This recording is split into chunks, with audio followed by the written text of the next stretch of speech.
Well, hello everybody, and welcome to our live stream here from the How to Be a Great Game Master Studios. I hope the audio is nice and clear.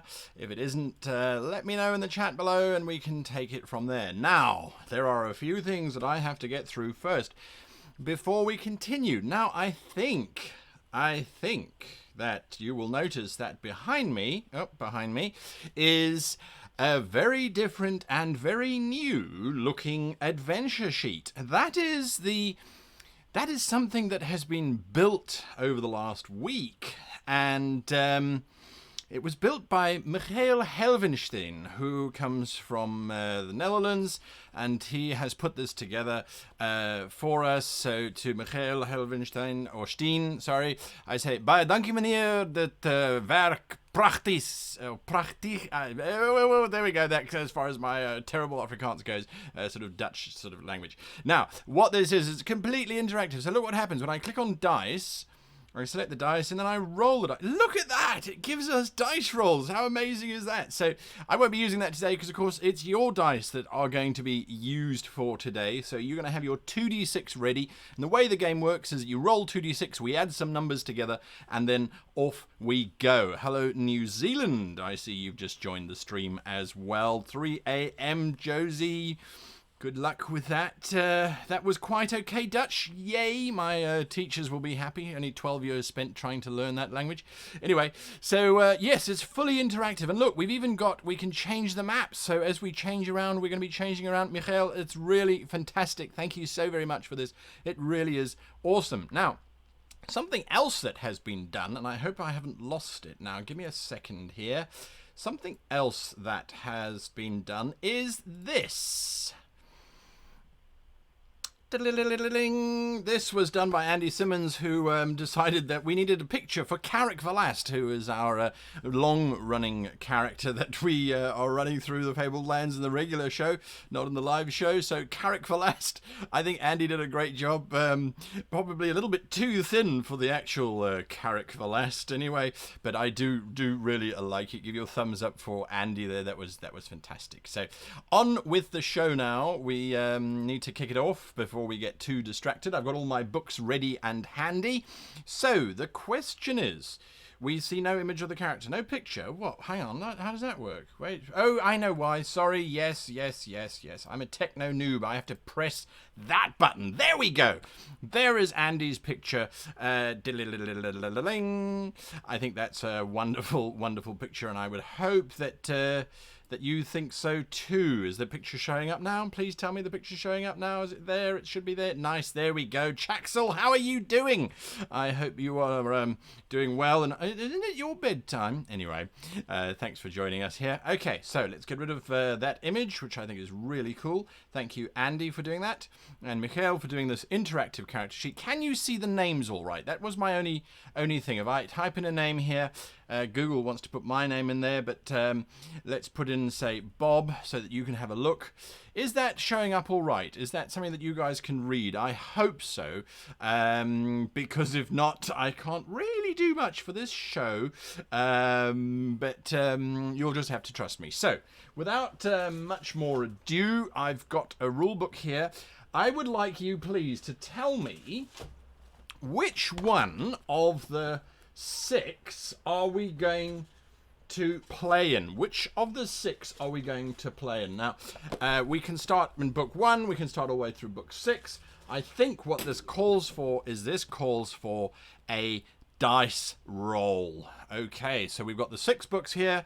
Which of the books are we going to use? So give me a dice roll, anybody. Roll a d6, and the first number I see randomly is the number that we will go with. So go for that now. And that will determine what John Mystery's given us a 3. David Legg gives us a 3. Mr. Mittles gives us a 3. Crazy Kill gives us a 3. I think so far 3 is coming up. We've got 4, 4, 3, 4, 1. Papercraft gives us 2. No. 4, 2. Okay, I'm going to look away now. Those numbers are starting to roll in there. And the first number I see is 3. Okay, Blade Cripper, or Creeper, I don't know how you pronounce that. Book 3, Over the Dark Blood Sea. This is one of my favourite ones of all time. I really enjoy Over the Dark Blood Sea. Okay, so thank you for that. Now, your next decision that you're going to have to make very quickly, so you can start typing those in now, is the class that we're going to play. The way that Fabled Lands work... Well, hang on. Let me give you the classes, and then you can choose. So, we've got Priest, Mage, Rogue, Troubadour, Warrior, or Wayfarer. So those are your 6 choices. Priest, Mage, Rogue, Troubadour, Warrior, Wayfarer. That's something for you to think about. What class are we going to play? And we'll take it from there. So those are the 6. Priest, Mage, Rogue, Troubadour, Warrior, and Wayfarer. Whilst you do that, for anyone who's new to the stream, I'm going to take you through it. Basically, what happens is within Fabled Lands, we've got 6 skills. We've got Charisma, Combat, Magic, Sanctity, Scouting, and Thievery. And we're going to roll 2d6, add the value that we have for one of those 6 to the roll, and then try and beat the difficulty numbers as set by the book. That's pretty much it. We've got stamina, which is health basically. As we lose stamina, we die, as has happened in previous streams. We have a defense rating, which is based on our rank plus our combat, and of course we can carry up to 12 possessions. So we're going to journey around and do that. So let's see, what have we got coming through? We've got lots of Wayfarer coming through. Wayfarer being a bit of a scout, so we haven't done a Wayfarer before. So yeah, let's go with Wayfarer. That's what's been voted for. Okay, so now whilst Wayfarer is, whilst I'm typing in, yes, your Kinvac didn't survive very long, did she? I'm going to go through and just type this in. Wayfarer, he checks the spelling. I want you guys to come up with some names, please. So you start going through that, giving me some names, and I will punch these details in. Again, Michael, this is absolutely fantastic. And what you will be pleased to hear is that it auto does maths. So those of you who watch the weekly show will be aware that I'm not very good at keeping track of money. So Michael made sure that that is definitely not going to happen again. All right, so we've got that. Stamina starts at 16. Wow, we thought that Kinvac was strong too, didn't we? And look at what happened to her. Okay, so keep those names coming through. I'm nearly done. Rank, we started 3rd rank. Look at that, isn't that fancy? Okay, and it's auto-calculating everything. It's absolutely lovely. I absolutely love it. Okay, so our rank is 3. And our titles, we add a title, and that is Guild Member. Gold Member. Okay, 12 possessions. We start with 40 shards. Where are we here? 40 shards. And possession-wise, we have a sword. We have a chain mail of +3. So 1, 2, 3. Look at that. It even keeps track of that. I love it. I love it, Michael. It's absolutely wonderful. And then a map. Okay, I think we're nearly done. Map defense we've got. We've got that in fighting. Absolutely. You could Great stuff. Okay, I am ready to meet the character that will be known officially as Bobby Boberson. So Bob. Do we want to go with Bobby Boberson? That was the first name that I saw. Finskiv I quite like. Okay, so we've got Finskiv for the Wayfarer or Bobby Boberson. Which do you prefer? Bobby Boberson or Finskiv? Bobby Boberson or Finskiv? Yes, praise be to Bobby. Finskiv or Bobby? Vote on that now quickly. Bobby Boberson. Bobby Boberson. Okay, Bobby Boberson it is. Bobby McBobface. Right, Bobby Boberson. Bobby Boberson. You see, this is what happens. This is what happens. Oh, we've got a couple for Finskiv now coming through. Finskiv. I'm just saying Finskiv. Finskiv wins because I prefer Finskiv actually.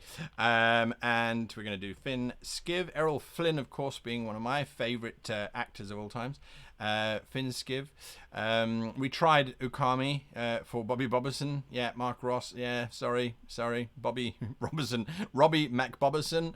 Anyway, all right, let's get on with this before the nonsense takes over.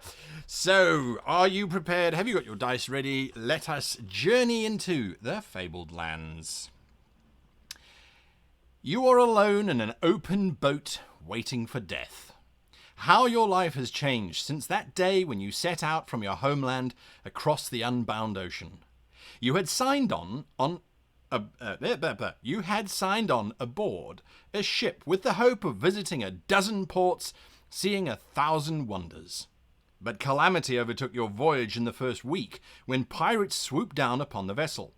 You and a handful of shipmates managed to get the cutter down into the water and were making off, but some of the pirates leapt down from the rail right in your midst. The fighting was hard. You remember little of it now, but when it was over, the boat was awash with blood, and you were the only one left alive. Of your own ship and the pirates, there was no sign. The current had carried you out of sight of any living thing. Best not to think how you've survived since then. At the mercy of the wind and the currents, you have been swept steadily westward into regions completely unknown to you. Drinking water has been your biggest problem. You've had to rely on rain, and there has been none for days. Your body is weak, your spirits low. Then, just as death seems ready to draw his boat alongside, you see something that kindles new hope. White clouds and birds turning high above them.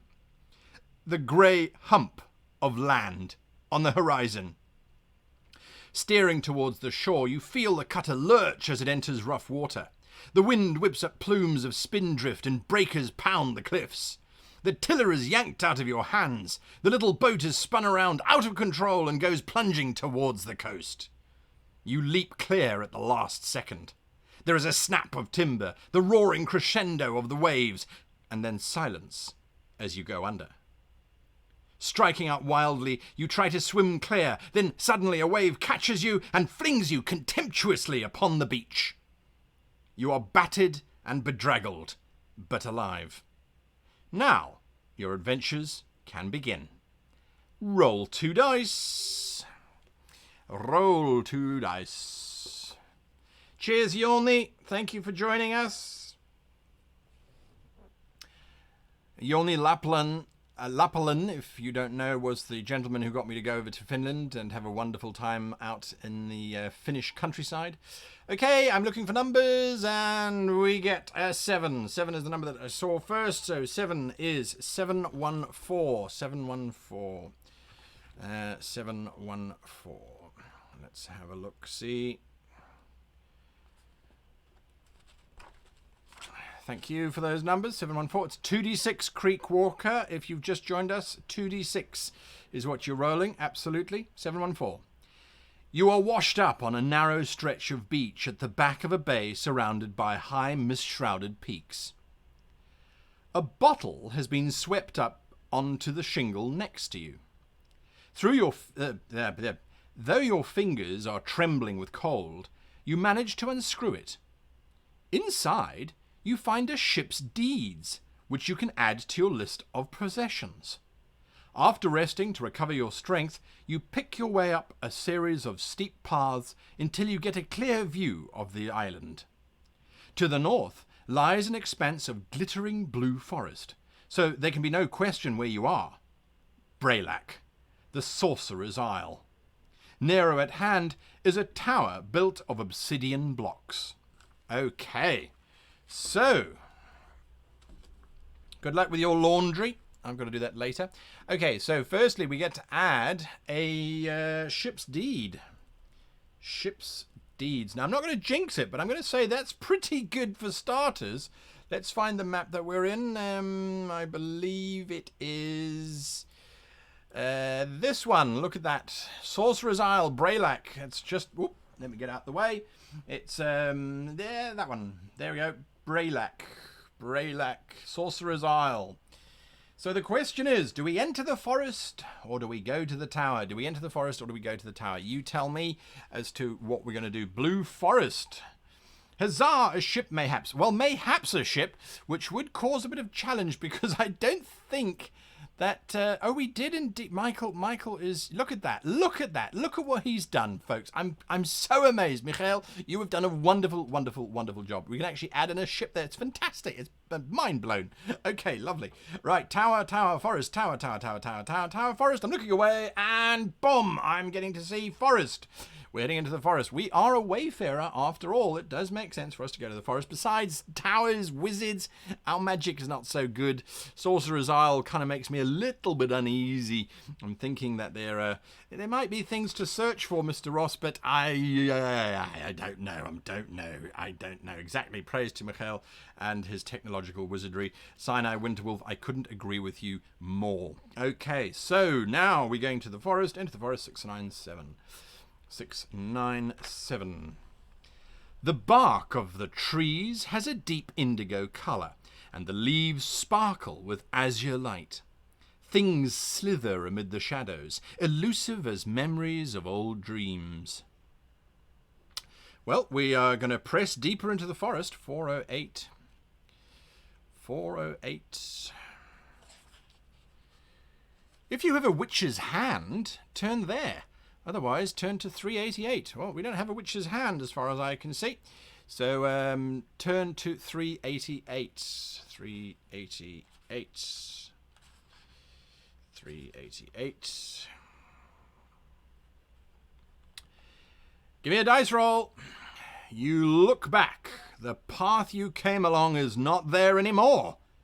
You were lost in the blue wood. To find your way out again, you will need to make a scouting roll. Oh dear, oh dear, oh dear. Okay, I'm looking away, and the first number I'm seeing is 7 from John Mystery. Thank you, everybody. John Mystery's given us a 7. Plus our scouting roll of 7 is 14, and that, unfortunately, means we fail. Success or failure, 369. Is this the end of Finn's skiv? Why did I put skin there? Why didn't someone tell me? It's skiv. Finn's skiv. Okay. What are you worried about? We have a 7. Yes. Yes. No, we failed that scouting roll. 369. It's the forest. It keeps moving. It keeps moving. The forest is inhabited by a malevolent, unseen spirit that is slowly leeching your life energy. Lose 1 point from all your abilities. No ability can go lower than 1. In addition, lose 1. Roll a d6, please. Oh dear. Oh dear, oh dear, oh dear. Yeah, just roll 1d6. Just roll 1d6. Oh, we're being leached. Ask a Pathfinder. Hello there. How are you doing? It's 2d6. I'm just asking for a 6 at the moment. I'm looking away, and I'm seeing the number 3 from Karasu. Thank goodness, because that is the number of hit points we permanently lose. Unfortunately, all of these go down by 1. That's insane. We need to get out of this forest. We're losing everything. Okay, give me 2 numbers. We need a dice roll. 2d6, please. We've got to make another scouting roll. You realize you must muster a burst of effort to break free out of the wood before you are lost forever. Make a scouting roll. Oh my, oh my, oh my. These books, by the way, in case you think these books might be a bit harsh, these books were written originally in the 1990s when gaming, when role-playing was a really tough environment. And we're certainly learning that. I think these live streams are cursed, actually. I seem to survive better when I'm on my own. I don't know what it is. Maybe it's group mentality. And I'm looking, and a number I see is from Chaxel, 6 total. Oh, dear. Chaxel, 6 plus our new scouting roll of 6 is 12. We've failed again. We needed a 17. Can you believe it? 388. Oh, dear, oh, dear, oh, dear. Okay, thank goodness. Okay. Is that for failure? Failed scouting roll, 388. Yes, you look back. The path you came along is no longer there. You are lost. You need to find your way out again. In order to do that, We need another scouting roll. Oh no, oh no, no, exactly. Yes, Ukami, King's Quest days, absolutely. Give me another 2d6, please, another roll. So many rolls to get out of this wood. What a bad idea it was to come into the blue wood. Wow. We survived pirates, we survived isolation on a ship, we walk into a bleeding forest, and that's it. Tickets. Okay, I'm looking, and I'm seeing a 10 from Adriani 1976. 10 plus our 6. 10 plus our 6 gives us 16. The difficulty we had to get to was 16. Was 15. So that means that we succeed. 705. We have survived. Well, I don't know if we've survived, but we made that scouting roll. Oh boy, oh boy, oh boy, oh boy. You follow a convoluted path that eventually brings you to the edge of the blue wood. Increase your scouting score by 1. Wow, that would have been useful if we hadn't lost everything. So, from here, we can go to Duoma, which I believe is the tower, or we can go to the harbour. Yeah, we didn't become another Kinvac. Absolutely, not yet. Okay. So, right, so are we going to Duoma or are we going to the harbour? Duoma, I would imagine, on the map I'm looking at it, it looks like it's the tower. We're exactly back where we started, only we're 1 less on almost everything. Harbour, I'm seeing harbour. 3 for harbour, 2 for the tower. Oh, 3, 4... harbour. It's settled. We're going to the harbour. I think everyone wants to get off this cursed island before we die. Turn to 100. I couldn't agree with you more. Okie dokes. You are on a broad platform of... Sorry, I do read these live, by the way. I haven't read any of these entries before. You are on a broad platform of polished basalt that extends into the sea. The city of Duoma lies some way inland, along a paved avenue with stone sentinels on either side. We can put to sea if you have a ship here. We can acquire a ship. We can arrange passage to the mainland, or we could go along the avenue to Duoma. So Duoma is obviously not the Obsidian Tower. I was misleading. Laz DM first, I'm glad that you are here. Thank you for having a blast. So we are given the option now to go to Duoma, which sounds like it's actually a city, not the tower itself. Creature of Habit, thank you for joining us. So, are we going to go to Duoma? Are we going to arrange passage? Are we going to try and acquire a ship? Now, we do have that ship's deed, the only box 360 points out. And yes, I agree. I think maybe we should get a ship. Do you think we're worthy of being pirates? Should we go off and become pirates and roam the seas, looking for easy treasures to take? I do like that idea quite a lot, really. Ship it is. All right, we'll go and get ourselves a ship. Laundry ain't boring when you're here. Well, fantastic. You can do my laundry when we're done. Okay, so 406. I certainly have the charisma to be a pirate, or at least Finn does. If you possess a ship's deeds, turn to 710. Well, we do indeed possess ship's deeds. 710. Maybe this is the change for our luck. The harbour master studies your documents, which confirm you as owner of a small bark called the Thaumaturge. She has a carrying capacity of 1 cargo unit, and her crew quality is average. Okie dokes. So, the Thaumaturge. Bark spelling is not very good at this time of the morning. Where the 710 the bark QUE. All right, give me a name for the ship. I don't like the Thaumaturge. I mean, whoever heard of a ship named the Thaumaturge making anyone scared or nervous? I certainly haven't. Give me a name for this. No, it's not Bobby McBobberson. Let's move away from Bobby. Bobby was a good sailor. He really was. But he died on the last ship. Didn't you remember the reading of the first paragraph? Bobby's gone. Bobby's dead. Enterprise, the Queen Mary, Windwalker. Oh, I like Windwalker. The Grasshopper, the Red Lady. I like it. Okay, I'm looking away and boom. I see the Thermal Toad. Really, Sea Dragon, C4 Dragon. thermal toad Titanic? Are you not positive? The hairy beard. That one, Mr. Ross, gets it in. The hairy beard. I like the hairy beard too much. Sorry, I'm calling it hairy beard. That's what we're going with, the hairy beard. Now, thermal toad is awesome. No, hairy beard is awesome. That's what I'm saying here. Every crew member's got to have a beard. If you ain't got no beard, you ain't got no crew. That's what we're saying. All right. Now, before I become too much of a captain, okay, 1 cargo unit and no current cargo, and the crew quality is 1. And she's currently docked, but I don't think we're going to need to worry about that because we're going to be leaving now.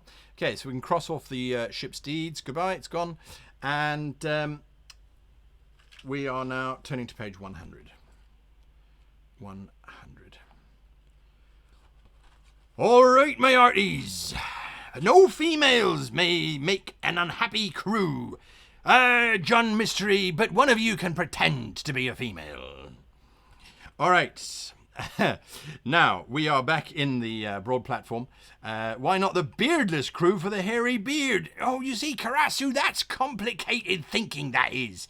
And with my magic being only 2, I don't reckon that I've got too much smarts to work out why you would have not a beard if you were on a bearded ship, really. But anyway, we've got a ship, so do we put to sea, me hearties? Do we go out into the great violet ocean to discover what might be out there? Arr. Be wary of scurvy. Women are bad luck at sea, Pablo Uribe Palmer says. Yeah, well, that was an old myth, wasn't it? Aye, we put to sea, says Casey Trinkle. Aye, Captain, aye, put to sea. Aye, yeah, we're going to Captain, we're going to sea. I couldn't agree more. Off we go to sea. Who's got a sea shanty for me? Who's got a song about the hairy beard going to sea? All right, as the captain, I'm going to make our... Oh, cargo? Ian W., I think you might need to be our quartermaster. Cargo? You think we should buy some cargo first? Now, we'll find cargo on the way, if you know what I mean. Arr. We'll find cargo on the way, Captain Blunbeard. I reckon those hands have never been stuck inside a hole to plug a leak. All right, we're going from the Sorcerer's Isle. I reckon we need to go and plunder and find something worthy of our great ship and see what we can do. So we're going to go north, east, south, east. We're going east. Always head east. That's what my pa used to say, 504. Bearing in mind the last ship I was on was attacked by pirates and sank, but that's not the point. Okay. You set sail into the stretch of ocean known as the Sea of Reeds, which lies between Braylac and the Unnumbered Isles. Give me 2d6. The cannonballs work on wizards, Captain. I don't know, creature of habit. Maybe you should stand in front of the cannon and we'll test them out. 2d6. Give me a 2d6 roll.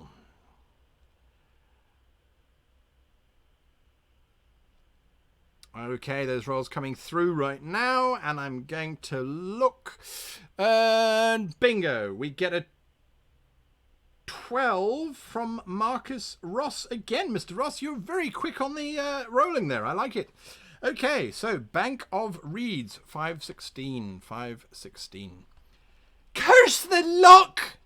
That's the sound of our helmsman. Curse the luck, snarls the helmsman. We're caught in these reeds. You look over the side. Thick fronds of drifting weed snag your rudder and choke the water in all directions. Oh dear. Well, I think, Mr. Ross, you're no longer in charge of helm. Would you please kindly hand the wheel over to someone else? Reeds, of all the things.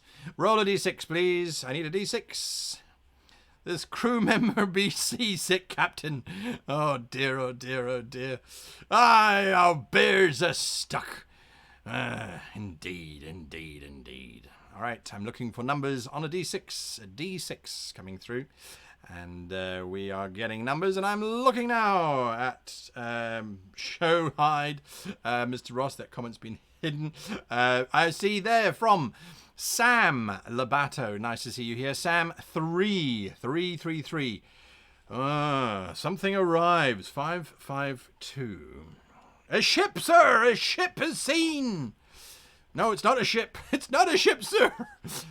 A floating mat of interwoven reeds bearing coloured tents can be seen on the horizon. It is one of the caravans of the sea gypsies. They cross to you in coracles. Coracles. They cross to you in coracles. Those are round-hulled boats, or little sort of one-man crafts. You'll never get those reeds off your hull, they tell you. Grow like wildfire, they do. We'll get you free of them for 100 shards. How about it? They might be our best bet, says the bosun. We don't have 100 shards, so we could try bartering with them, or we could tell them to just go away.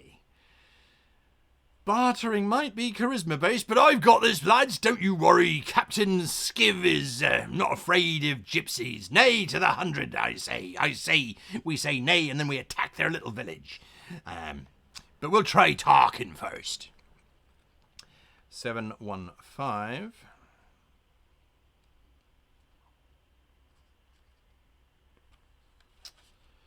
The gypsies offer you cash for any of the following items if you have them and are willing to trade. Oh, well, we don't got none of these things that they're looking for. As a matter of fact, we don't got nothing at all. Well, when you are finished your buying and selling, if you have enough money to pay the gypsies the 100 shards they want for cutting you out of the reeds, turn to 50. If not, turn to 570. Well, off we go. Sell them the seasick crew as a slave. Arr! I like it, but they don't want crew. They want fishing hooks and candles and mats and things. Turn to 570.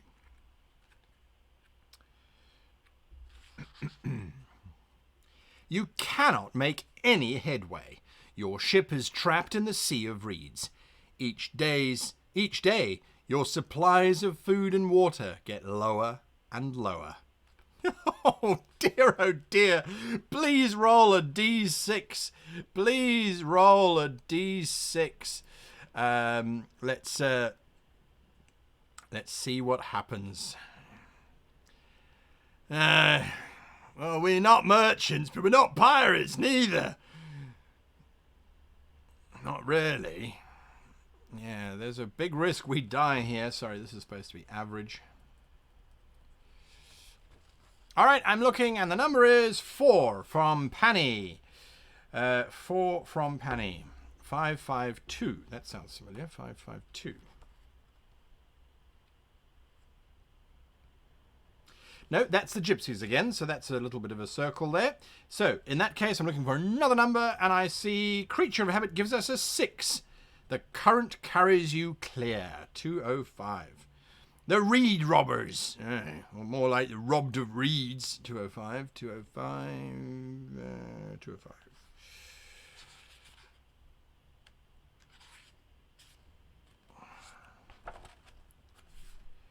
You are entering the waters around the unnumbered isles.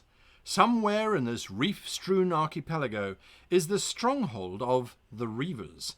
They rule like barbarian lords over the poor crofters of the isles. Turn to 563. The Reavers, eh? You think we could join the Reavers? Become something that works for them? Might be. Or we are an independent crew. We're still alive, but just. 563. Choppy seas. Give me 2d6. Choppy seas throw up fountains of white spume from the treacherous offshore rocks. Somewhere amid the hundreds of islands is the place where the Reavers keep their spoils. But it would take a master mariner to find it. We have to make a scouting roll. I am a master mariner. Well, I'm a master. I'm not going to finish that joke because there might be children watching. All right, we got those numbers coming in. We need to get 16, so I'm hoping that we get a 9 somewhere or above. And I'm looking now, and we get Astral, who gives us a 9. Oh, gotta get close there. 9 gives us 16, which is 1 above the difficulty number, which means that we succeed. 653. I think that's the first success that we've had in a while, 653. But let's not get too cocky. Remember, Kinvac, 653. 653. 653. You manage to avoid smashing your ship open on the reefs, but you are no closer to locating the secret bay where the Reavers store their booty. You decide to put in at a fishing village and see if you can get anything out of the locals. To gain their confidence, you will need to either succeed in a charisma roll, 2d6 please, or show them a silver medallion. The hairy beards rule alone. I agree with you, Sam. Give me a 2d6 roll, please. 2d6, everybody. I need a 2d6 value so that we can see what we can see. I'm looking away, and I'm going to let it go for a little bit. And coming back, and there we go. I see an 11 from Sinai Winterwolf. 11, thank you. I see Open World Addict got one as well. So did Shadow Cat. Look at all those numbers. Oh, see, 4 dragons, Sam, 12s. Oh, look at those numbers. All right, 11. Plus our miserable charisma of 2, gain their confidence. 688. 688. The fishermen take you to the village alehouse, where drink and good company soon loosen their wary tongues. We are a privileged community, boasts one man. For we are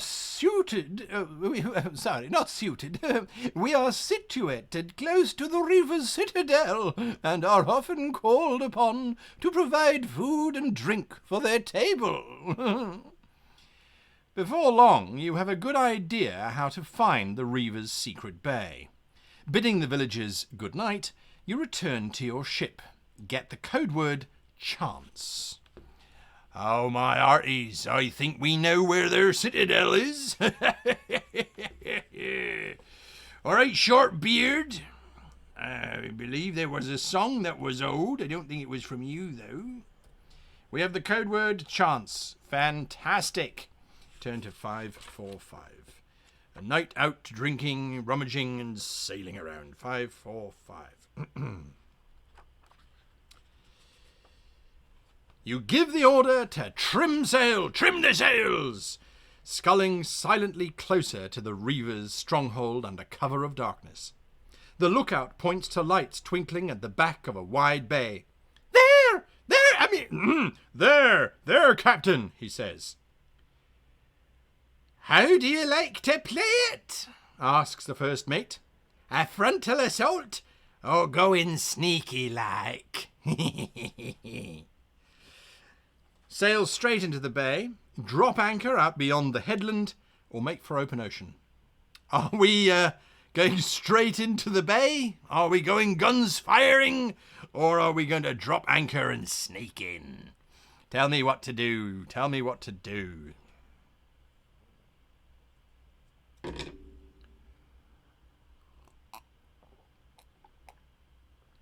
I'm seeing lots of sneaking.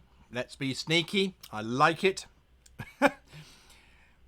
Josie, shut up, you're outnumbered. We're sneaking in like proper pirates. 528.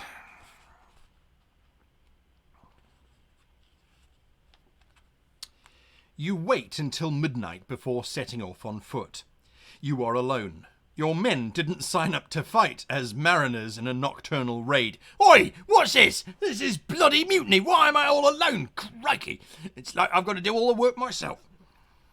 And in any case, it will be easier to sneak into the pirate camp on your own. Aye, it will be easier, because I'm better than my crew, who apparently abandoned me for being seasick.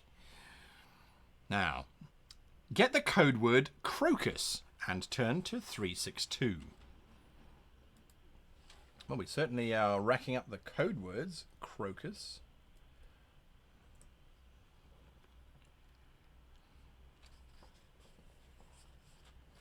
I hope Doesn't say whether it's midnight, moonlight, or a cloudy night shadow cat. 362. 362. Not very good at thievery. 362. Oh dear. The moon is a dim patch behind the clouds, as if seen through smoked glass. Sentries patrol the fortress walls. You will need to make a thievery roll in order to sneak into the pirate base undetected. I appreciate that, Adriani, 1976, but I'm all alone. Who am I talking to? Oh, I've got to be quiet now. Hang on.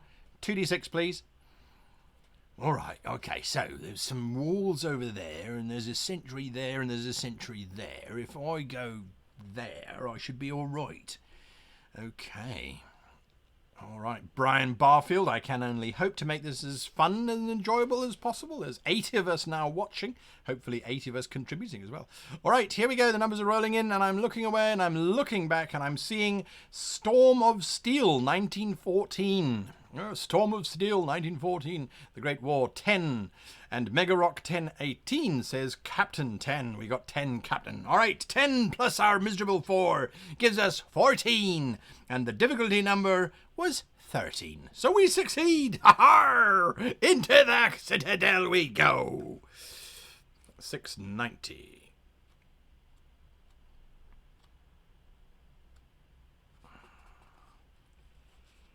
If you have the code word AMCHAR, turn to 420. If not, go to 287.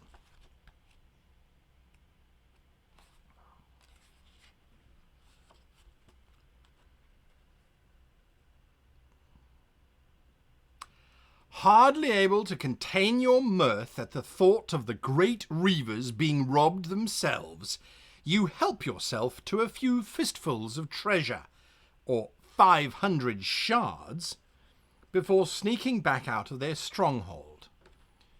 500 shards. Oh, let me show you this that Michael did for us. 500. Bingo! It added it automatically. Love it. If you have the code word crocus, which we do, turn to 549.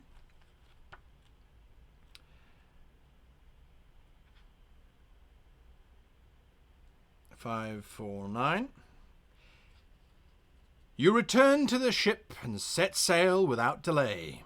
Lose the code word crocus if you had it.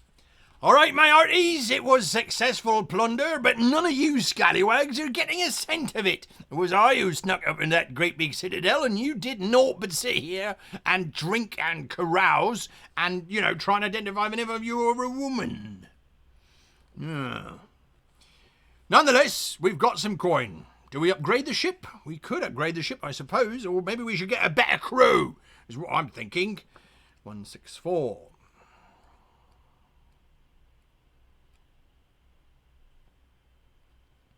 Sailing away from the unnumbered isles after divers adventures, it's a strange sentence. Sailing away from the unnumbered isles, we look out over the violet ocean. Where are we going to head? So that's the unnumbered isles. We could steer westwards, which is back to that bleeding island and that horrid forest. I don't think so. Steer north to the mainland. Do we go and put in at Golnir, perhaps? Do we want to go to Book 2? We'd be like kings in Book 2, we would. Do we want to go to Konu? Well, we could if we wanted to die. Or do we want to go east to the Island of Fire? I want to see this Island of Fire. I think it's quite nice.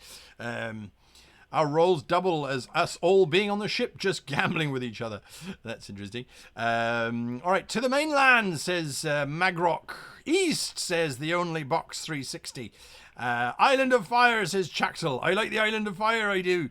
North, east, to fire, east. Everyone's saying, let's go east. We're going east, aye. East it is. 81. A strong breeze flutters the sails. The crewmen go about their chores merrily, scrambling through the rigging like carefree monkeys. 5 bells, intones the mate. Oh, well, recover 1 stamina point if injured, which we're not, and then roll 2 dice. 2 dice, please, if you care. 2 dice, please. The Island of Fire sounds nice. Yes, I couldn't agree with you more, Chibs. It does sound nice indeed. And we'll see if that is Eric Yeager that I know from America. Hello, Eric. Good to see you here if you're here. Okay, numbers coming through. And I'm looking away, and I see 7 from Astral again popping up. 7. Okay, 7, an uneventful voyage. 101. Thank you for the numbers. 101. See those myriad islands, says the navigator, pointing to numerous rocky shores scattered in the east beyond a pall of haze. You nod. It's the unnumbered isles. We're due south of old Sokar, or Morlock City, as it's now called. Okay, so we're south of Morlock City. We haven't been there yet, but it is. Hello, Eric. Nice to see you again. All right, so we can continue to go east. We said we were going to the Fire Isle, so that's where we're bloody well going, isn't it? 119. Sokar. You have a good day's sailing, but at dusk a heavy gloom swathes the sunset in a welter of bloody reds, golds, charcoal grey, and livid purple. It looks like a bruise in the western sky. Let's hope that's no harbinger of a storm, says the mate. Well, roll 2 dice. Oh dear, oh dear, oh dear. All right, give me 2d6 as we see what happens. We can either have worsening weather, a quiet night, or ship's lanterns. Red sky at night, sailor's delight. Red sky in the morning, shepherd's warning, as they so say. All right, numbers coming through. I'm looking up, and I see there from Brian Barfield a 9. That is ship's lanterns 533. 533. 533. 533.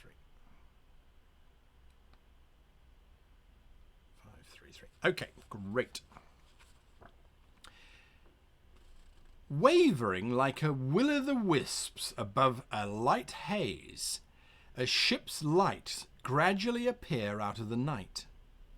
A pallid mariner in a ragged, ancient-looking coat calls to you from the rail, saying that the ship is under a curse. Behind him stands a throng of sad-faced seamen.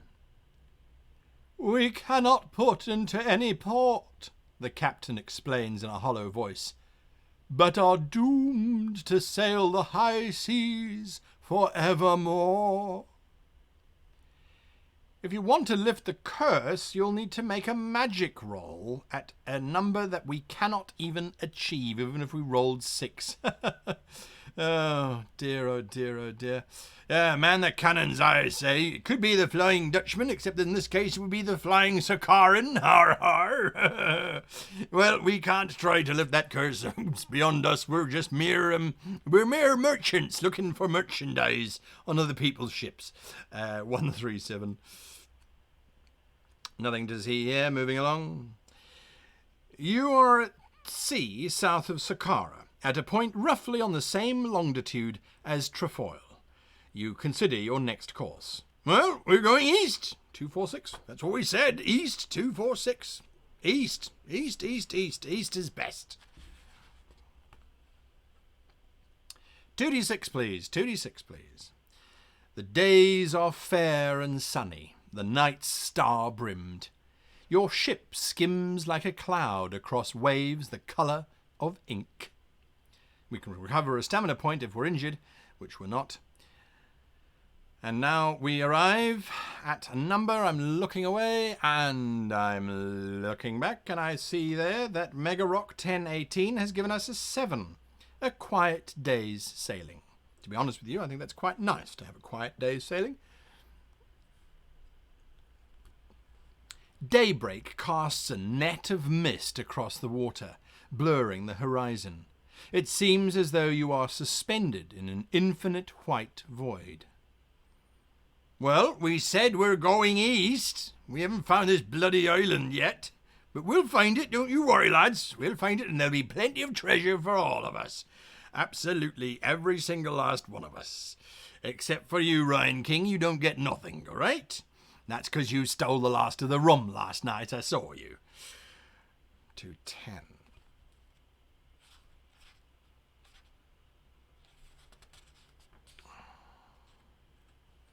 All right. Well, it's asking us for another roll. So all I'm going to do is scroll up a little bit, close my eyes and look, and I see there Purple Girl or Purple GRL. Give me a 7.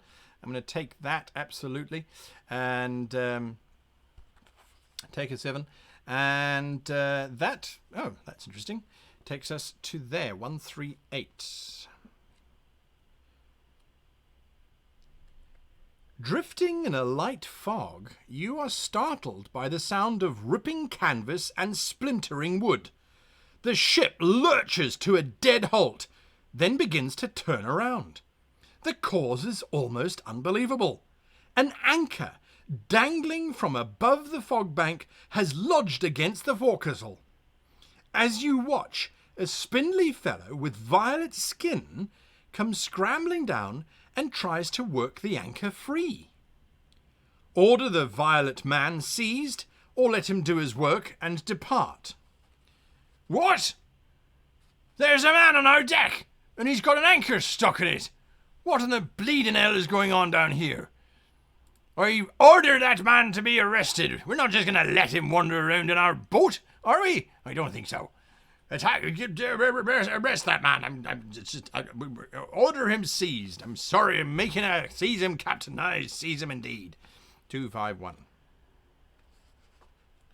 Several sailors grab the stranger and bring him over to you. You ply him with questions, but he has gone limp and begins to gasp for breath. He dies as quickly as a man might drown at 6 fathoms. What now, skipper? Says the first mate in an awestruck voice. Shall we cut the cable and let their ship go drifting off? Cut the cable? Take a party of seamen aloft, that's what we're going to do. That's definitely what we're going to do. We're going to go up, thank you very much. There's got to be something up there. I mean, you didn't just crash for no reason. I'm sure of it.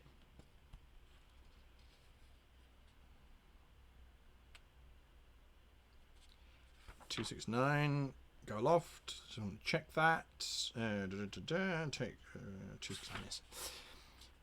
Most are reluctant to go. Again, you're reluctant to come with me? You're a captain, you're a brave captain, you're reluctant to come with me again?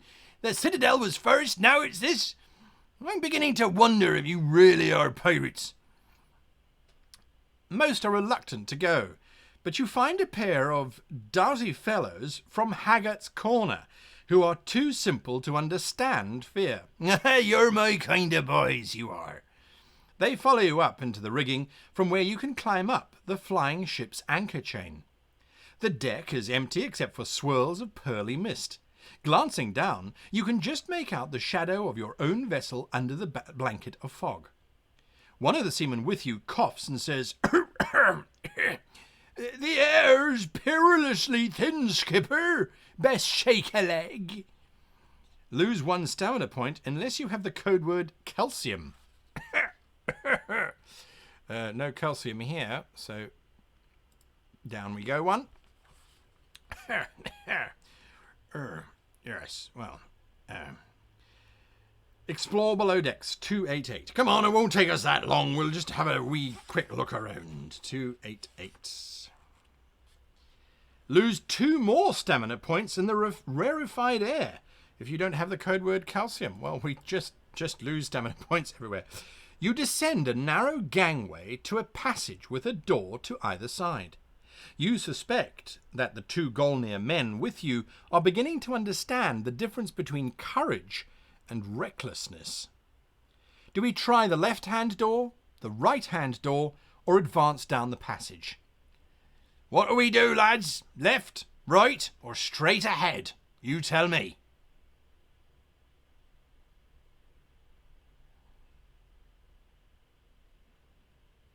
We do need a chemist. Left says Chaxel, right says Storm of Steel, left says Inkin. fight. I don't know who we're going to fight there, Mr. Egg.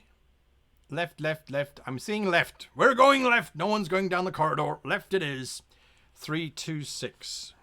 I'll just open this door here. It's getting harder to breathe. Lose 3 stamina points if you don't have the code word calcium. If still alive, you see 3 men of violet hue come dashing at you, wielding thin rapiers of unearthly metal. You shout, "Seamen of Golnir!" Your stout seamen of Golnir are at your side, leaving you to deal with the leader of these alien skyfarers. Oh dear. If you turn and flee, they will strike you at retreating backs, causing damage. All right, we're going to have to fight. We're going to have to fight. Oh dear. Fight, fight, fight. Give me some... Roll 2d6, please. The first number I see will be for us. The second number will be for the Violet Man. And he is a violent Violet Man. Absolutely. Mutiny on the ship while I'm down here trying to rob and plunder for your benefit. Oh dear, oh dear, oh dear. All right, so I'm looking for numbers. Our first number is 11 from Zero Kiage. I got an 11 for him. Plus our 5, that's 16. Their defense is 12, so that gives them 4 points of damage. That puts them on stamina 5. Will someone please keep track of stamina? Stamina of the enemy is now 5. I'm going to ask you for that in a little bit. Okay, I'm looking back now at another number. I see Mega Rock 1018 gives me a 3, which is added to their 9. 9 plus 3, of course, is 9 plus 3, of course, is 12. From my defense of 11, we take 1 stamina point. 1 stamina point. And I'm looking back again, and I see an 8 from C4 Dragon. C4 Dragon, 8 plus our combat of 5 is 13. That's 1 above their defense. Their defense goes down by 1. So drop their stamina by 1. I think it was 5. Now it's 4. I don't know. Hopefully someone's keeping track of it. Thank you, Mr. Zero Cage. I see the pronunciation is correct. Okay, I'm looking for a number for their counterattack. I see David Legg has given us a 2. David Legg gives us a 2 plus their combat of 9, puts them on 11, which is our defense, so we take no damage. I'm looking for another number. Their Johnny Mystery gives us a 4 plus our combat of 9, does not beat their defense. We do not manage to... we're using our sword. Perhaps we should buy a better weapon at some point in the future. So we don't do any damage to them. I'm looking for another number. Hannah F gives us a 4 from their combat of 9. That puts us on 13 versus our defense of 11. So we take 2 points of damage. Oh, it cuts us deep. It cuts us deep. Oh, we're going down. I see an 8 from Adriane, 1976. Plus our 5 puts us on 13. 1 more damage to them. I don't know what they're on now. Are they on 3, I think? I think they're on 3. Okay, I see another number here. Native Fuse gives us 3, plus their combat of 9 gives us 1 more point of damage as we're going down. I'm looking for another number now. I'm just looking up. Karasu gives us an 11. I like that. They have 3 stamina left. Thank you. Karasu, that's an 11. 11 plus our combat of 5 is 16 versus their defense of 12. Have at you as I cut you in half. You strange, violent man. Now I can't breathe because the air is too thin. Oh dear, oh dear, oh dear. There better be treasure in here because otherwise we're leaving as quick as we can. Gasping for breath, your men make a hasty search of the cabin, finding 3 swords of combat plus 1 and a fretwork key. Oh, well, it wasn't the millions that I was hoping for, but it is definitely better than what we had before. So it's a sword plus 1. I'm actually going to list them all. We're just going to take them all, I think. Sword plus 1. And sword plus 1. And a fretwork key.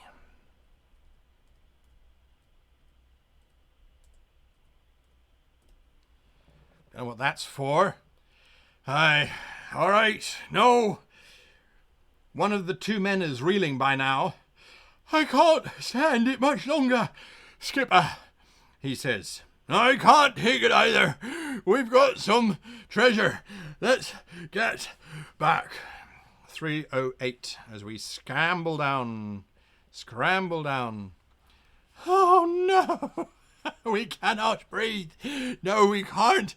We don't have that blasted word calcium. If you have the code word calcium, unless you have the code word calcium, roll a d6, please. I'm going to take this moment to get some coffee. I feel quite out of breath.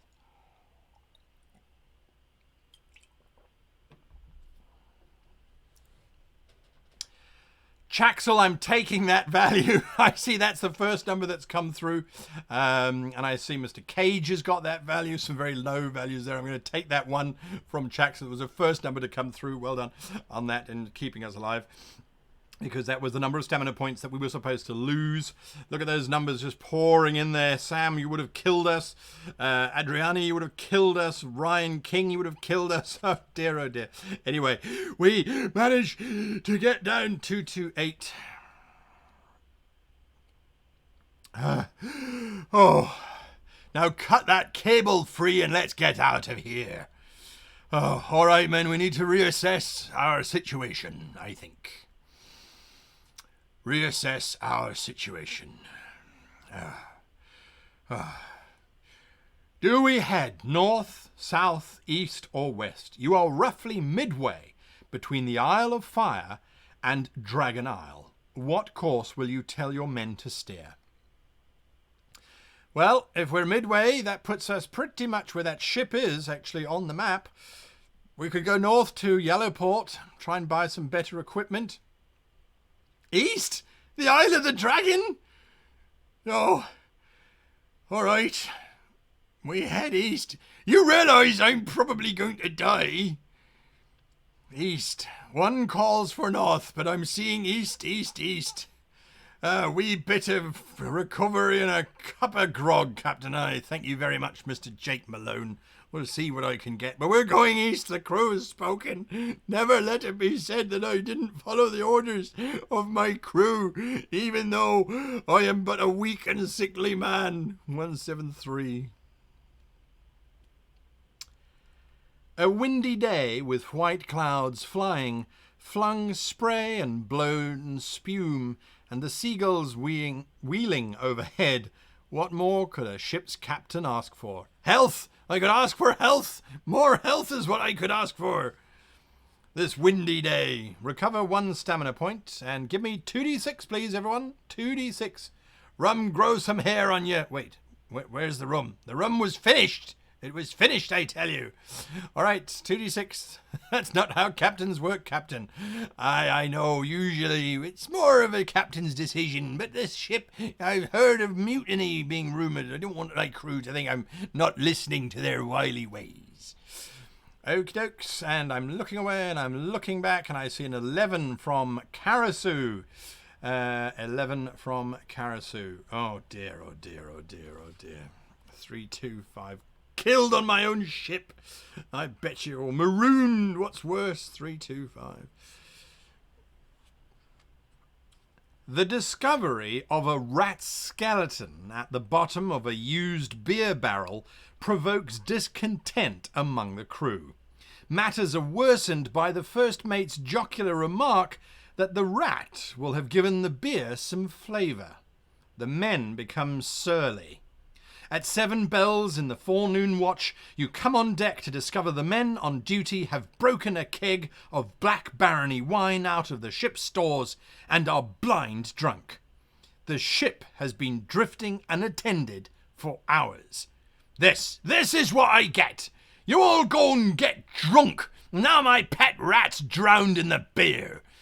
Oh, I would have my words with you, but where the hell are we? That's what I want to know. 2d6, please. 2d6, please. Blind drunk. And who was at the wheel? Jerry Babcock. That's who was at the bloody wheel. Aye, it was you bugger. You're drunk. It's disgusting. How could a pirate be drunk? I'm looking back. James Mallon gives us an 8. An 8. 246. 246. Let's see. Where are we? Where are the stars? Let me get a reading. Well, there are no stars because the sun's coming up because you've been drinking all night, haven't you? The days are fair and sunny. The night star brimmed. Your ship skims like a cloud across waves the colour of ink. Recover 1 stamina point. For being lost! No, we don't know where we are. Let me look at the map. I'm going to look for another number. Boom. I get C4 Dragon gives us a 5. 665.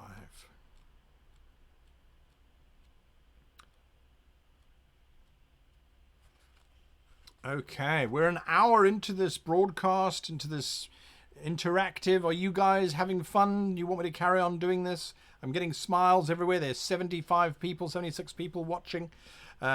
Swab the deck. Oh, absolutely. Absolutely. So are you guys having fun? We've got another hour to go. Usually these run for about 2 hours. Yes, I am healing. Absolutely. Sinai Wolf. Yes, that's an emphatic yes. That's probably the best is for honesty. It's a sign of a bad choice. It's tons of fun. Nice fun. Aye, Captain. More. Swabble 4. Don't be lazy. Fantastic. Okay. Great. Good. So everyone is having a blast. Lovely. Thank you. I'm certainly having fun. All right. So here we go. A thick white fog billows across the sea during the night. The first mate rouses you from sleep to show you an eerie scene that is unfolding by moonlight. The rays of the moon, illuminating the drifting tendrils of fog, create the appearance of a vast lake from which warriors are slowly arising as if after a deep sleep. It puts me in mind of a legend I heard, breathed the first mate in a low voice. It's the High King and his paladins that lie beneath the Rime water, awaiting the one whose destiny it is to awaken them. As he speaks, a gust of wind stirs the fog, breaking up the fragile illusion. Well, shiver me timbers, Mr. Legg. I don't like the idea of going after any nun king is lying beneath the Rime water. It sounds to me like it could be dangerous. 265.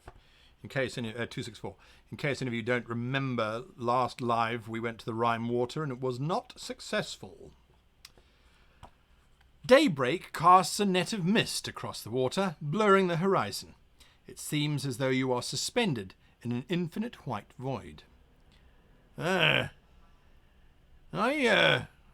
think we've been here before, lads. This quiet fog bears no good intent, that's what I say. Kings are rich. All right, Mr. Mittles, it's your shift is over. You can climb down from that crow's nest. Off you go to bed. Don't worry, we won't plunder any ships without you. Anyway, we're going bloody east, aren't we? 110. Until we run out of east, and then we'll be going west, I suppose. 210. Okay, give me some numbers, if you please. Give me some numbers. Oh, look at that. Adriana, you bought me a cup of coffee, and I appreciate it. Stab like button. Yar! That's very kind of you. Thank you. Okay, numbers coming through. I will use that coffee after this. The pirate throat gets a bit dry, don't it? All right, that's lovely. So numbers are coming through, and I'm looking now, and I see that Hannah F has given us a 10. An exotic vessel. 10. 619. 619.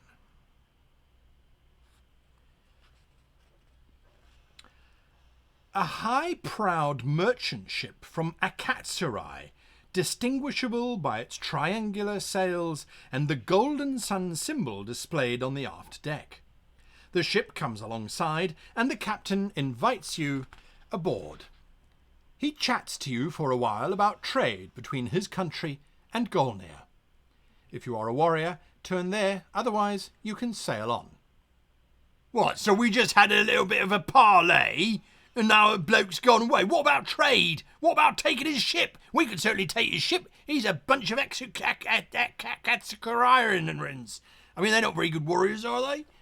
228. You are roughly midway between the Isle of Fire and Dragon Island. What course will you tell your men to steer? East, I said, east, you blasted barnacles. East, we said we were going east after those ones that got drunk. A windy day with white clouds flying, flung spray and blown spume, and the seagulls wheeling overhead. What more could a captain ask for? Well, my stamina's going up anyway, I suppose. At least that's a bonus. Yeah, well, that's what they are. All right. We need a better navigator, Mr. Malone. You're right, we do. You're promoted. You're now our new helmsman. Arr. Oh, dear. Okie dokes. 191. Out of the grey dawn, the tall peaks of an island show like a blood-rimmed sore against the sky. It is Dragon Island. Are we going to put in at Dragon Island? I reckon we are. The ship's compass is drunk again. Well, give it a whipping. Maybe they could also ask for some rum. Absolutely. We need rum and we need better weapons. Absolutely. I'm assuming we're going to go east to the Lords of the Rising Sun. So for those of you that don't know the Fabled Lands, all 7 books actually, the 7th book is out now, they're all linked together. So we now turn to page 90 in book 6, which I only got the small version of, sadly. 309. I'd like to get the bigger one, but I just can't afford it. 309. Okay, here we go. Right. And thanks to our wonderful designer. Oh, there we are.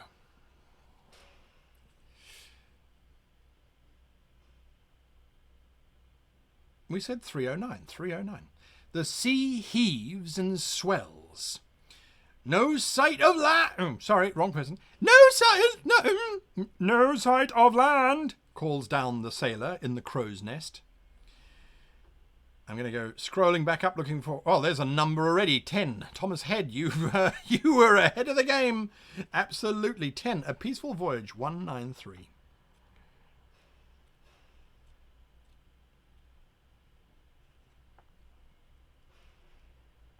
In Chambara, says one of the sailors, I once saw a knight cut a man down and walk away, with no better excuse than to test the edge of his sword.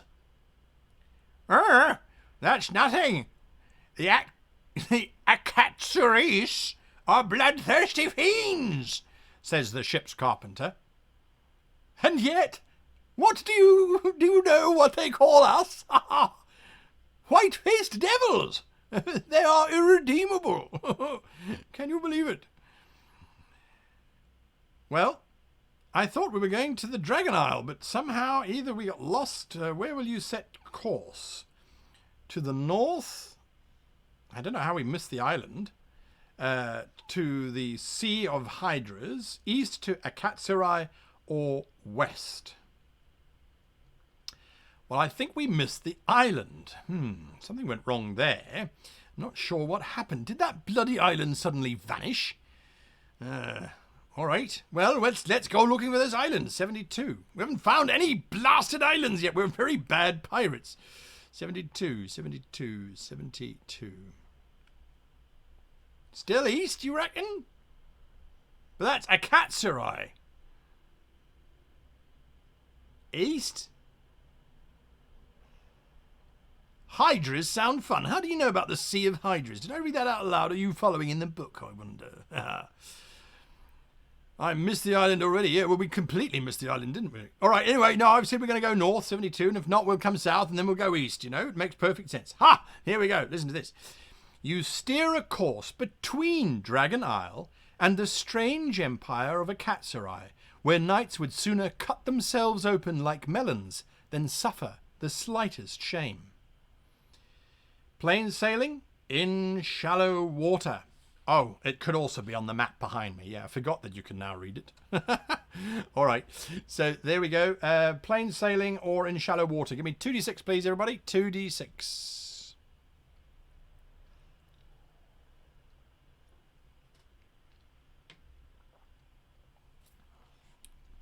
Gazanova, you were fast off the bat there. I'm looking away. And back again. And I see Creature of Habit has given us an 11. 5, 8, 8.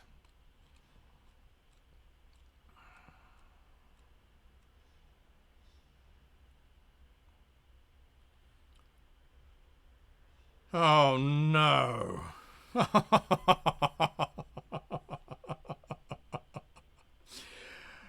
Creature of Habit, were you steering this blasted ship? I feel very unhappy right now. The ship's hull smashes into the sharp ridge of a reef. She's going down, cries the first mate. It's every woman, man, for himself. Turn to 126. Your ship goes down and is lost with all hands. You're all dead. You all drown. Cross its details off the ship's manifest. Oh boy, oh boy, oh boy, oh boy. There goes the hairy beard. I'll miss it so. I won't miss any of the pirates who were on that ship. They got drunk. They didn't come with me to the Citadel. They didn't come with me to the spaceship. You're just a lot of us. Now, is there any way I might be able to survive? I'm going to need a 2d6 roll from you, please. You are cast into the sea clinging to a broken timber, and it takes all your strength just to keep your head above water. Make a scouting roll. Aye, goodbye, C4 dragon.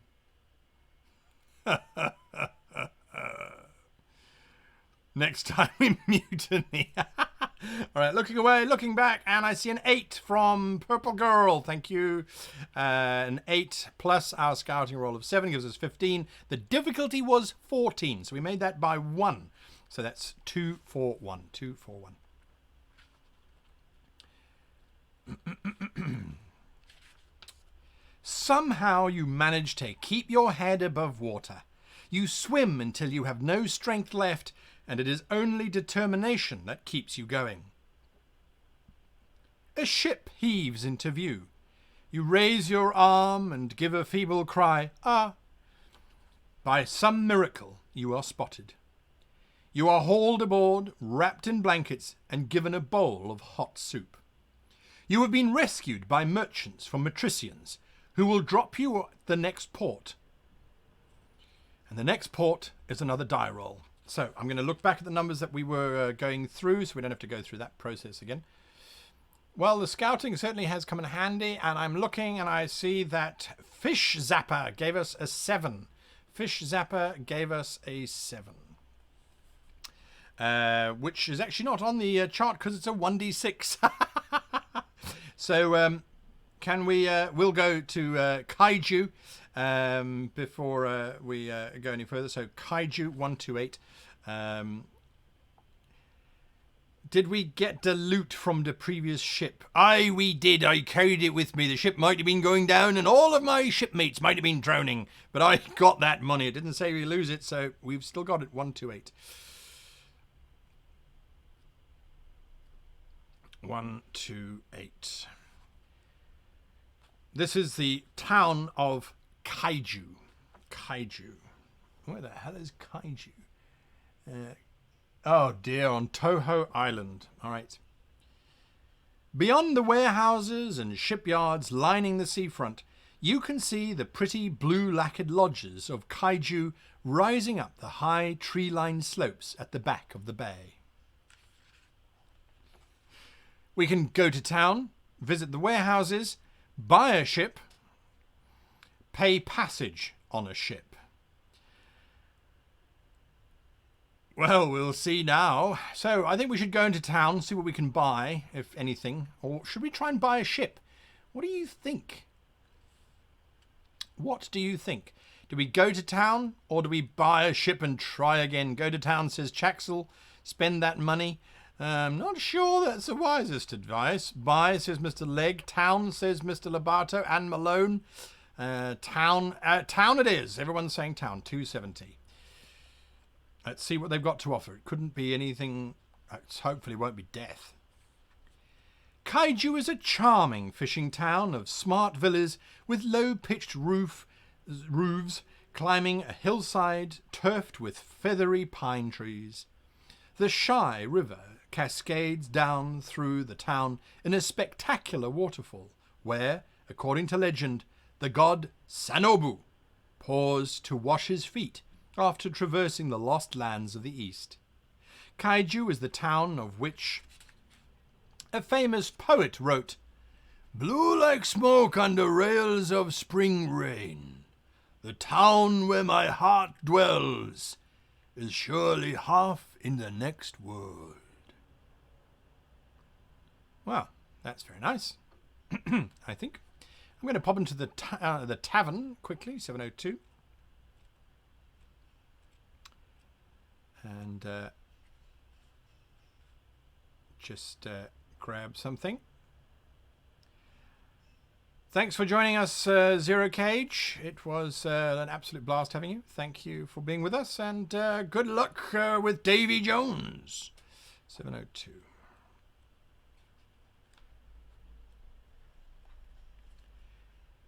You find an inn that charges only 5 shards a week. Each week you stay here, roll 1 die, and that is the number of stamina points you recover if injured. Your stamina cannot go higher than its normal unwounded score.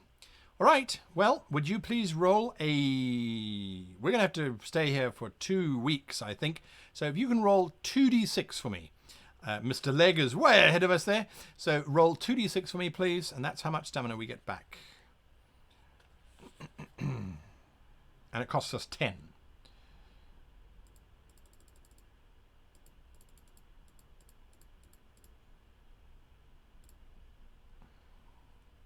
Okay, I'm looking away and looking back, and I see there that Hannah F gives us a 2, and Sam Lobato gives us a 7, so that's 9. That's more than enough that we needed.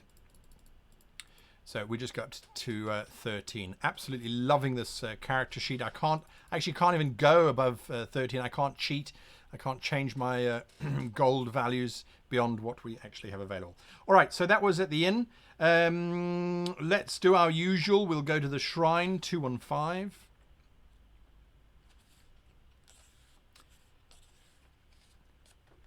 Sanobu's shrine is built on a wide shelf of rock overlooking the waterfall.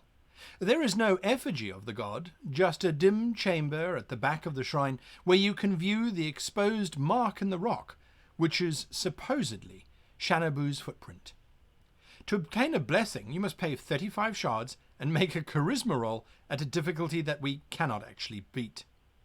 On a successful roll, you get a blessing of safety from storms, which you can write in your blessings box on your adventure sheet. We don't have that. To become an initiate, you must pay a donation of 50 shards, and then you can write Sanobu in the god box on your adventure sheet. You cannot be an initiate of another god. Well, creature of habit, this was designed very specifically for us by Michael Helvenstein, who sat and worked with me for the last week to generate this wonderful, wonderful document. So he's built that from scratch. So do we can't make the charisma roll. So and even if we became an initiate, the charisma difficulty is 12, and that means we have to get 13. So we can't get there with a regular. Well, we could get there if we rolled an 11 or a 12, but it's highly unlikely. And to pay 50 shards for an unlikely roll, I would be reluctant to do that, to be honest with you. And besides, gods, they haven't been with us before. Absolutely. Yeah, Carrick and his sad scouting stat, indeed. Okay, so we've done the shrine. Let's do some shopping. 354, rather. The merchants of Kaiju offer these goods for sale. A compass of scouting +1, a compass of scouting +2, a lotus talisman, a paradise talisman of scouting +3, parchment, and climbing gear. And we can sell nothing here that we picked up. They don't want swords, apparently. Oh, yeah, indeed. Yeah, absolutely. Absolutely. Do the compasses drink? No, it says quite specifically they don't drink. We could increase our sanctity by 2, but that costs 500 shards. I'm not sure it's worth it. We could, of course, buy some climbing gear for 65 shards and then go inland. How much are ships? That's a good question. All right, well, let's go to the seafront, 128, and just have a quick gander at how much do ships cost. 128. Buy a ship, 176. We can buy a bark, which is what we had, which had 1 cargo unit, and that costs 250 shards. Or we could buy a brigantine, which has 2 cargo units, but that's 550 shards. And the crew quality is average.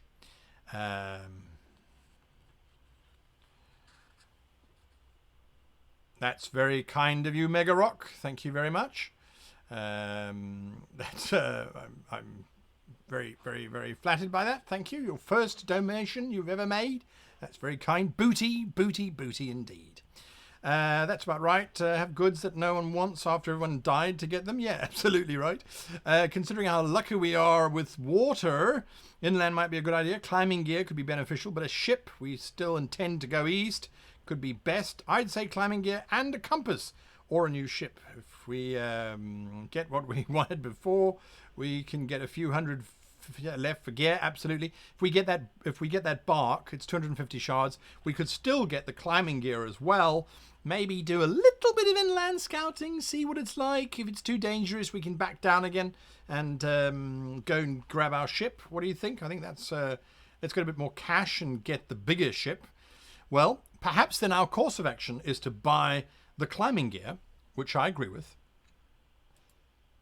Climbing gear. Climbing gear. Head inland. See what we can get. And that's minus 65. How marvellous is that? How marvellous is that, Mikhail? I cannot thank you enough. All right, so we finished our shopping. And so now we go back to 270.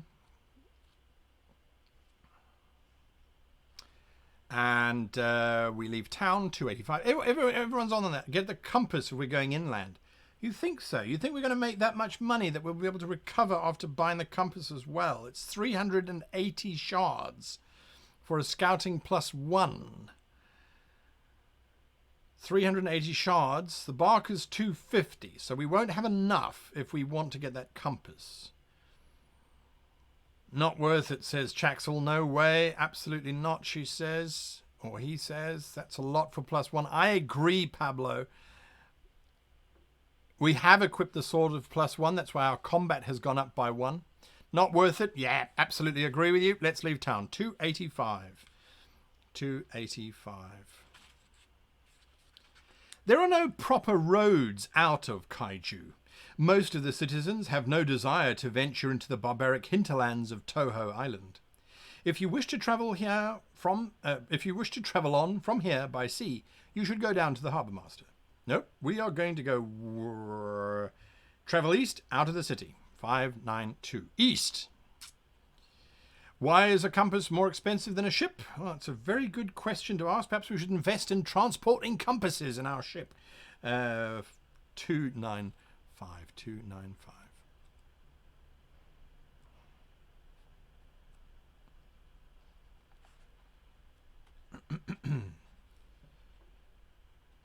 What? Oh, 292. My apologies. 292. The eastern island, Toho, is a very different place from Yodoshi. In remote rural areas, you see constant reminders of the threat of barbarian raids. In the pinched faces of the field workers, the stout palings defending each village, and in the occasional burnt-out husk of a harvest shrine. 2d6, if you please. 2d6. I hope so too, Megarock. I hope so too.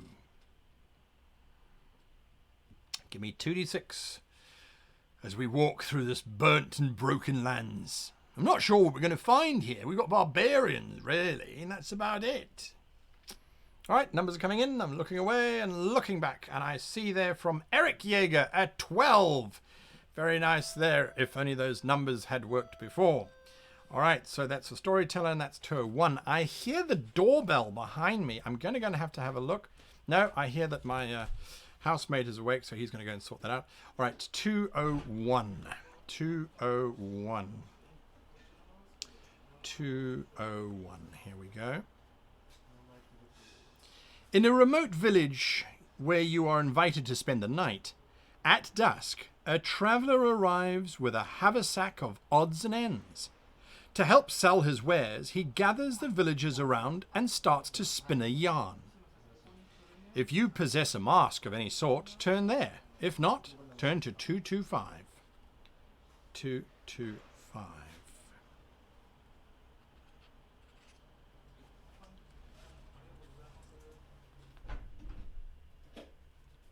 He tells a story about a poor knight whose wife became inextricably ill. He roamed far and wide searching for a cure, and finally encountered an old hermit who told him that he should search for a dragon, because all dragons have a magical pearl in the roof of their mouth. The hermit claimed that such a pearl was the only thing that could heal the knight's wife. Eventually, after many adventures, the knight encountered the dragon and slew it. He then discovered that the hermit had been the dragon in human form. It had cursed the knight's wife because of an old feud with her family. After the dragon's death, the curse was lifted, the wife recovered, and they lived happily ever after on the fortune they got from selling the magic pearl. Gain the code word farm. Not entirely sure I understand that little folklorian thing. So the dragon was the hermit who had a pearl in his mouth, who confronted the knight. Maybe he felt guilty, like my previous shipmates would have felt guilty. 661.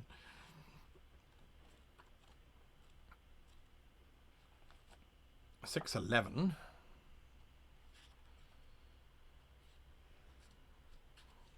Up in these hills, a peasant tells you, lurk the uncivilized Emishi, the earth spiders who burn our crops and steal our womenfolk. Earth spiders? Why do you call the barbarians that? Is it because they're hairy and unwashed? He shakes his head. Here, it is because they are giant spiders. Where now?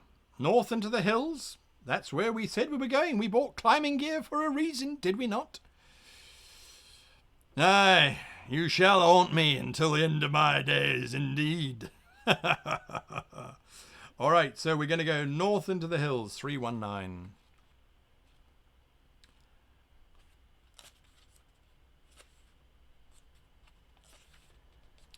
The rugged precipices of the Kennan Range are enough to deter all but the most experienced mountaineers.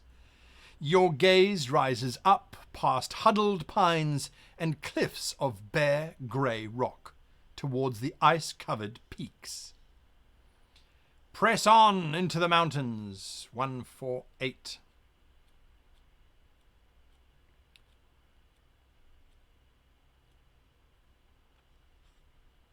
Much of the way simply consists of arduous climbs up steep mountain paths, but from time to time you have to scale a rock face. Make a scouting roll. We can add 1 you're going to add 1 to the die roll if you have climbing gear. Spiders or not, onwards. I like it, Mega Rock. I agree with you completely. Run to the hills. Absolutely. Absolutely. Numbers are starting to come through, and I'm going to look up shortly. And in 3, 2, 1, I'm looking across. There is Karasu giving us a 7 plus 1. That's an 8 plus our scouting of 7. That's 15. We only needed a 12 to get there. Thank you, Steel of Storm, giving us the additional inclusion, as well as C4 Dragon. Nice roll there. Okay, well, we had a successful roll anyway. 5, page number 5. Very low number. I don't think we've been that low before. You are on the lower slopes, Josh Van Sickle. Thank you very much for the DM advice. I appreciate that. You are on the lower slopes of the massive Kennan Range. Even here, there is a dusting of snow on the pine trees.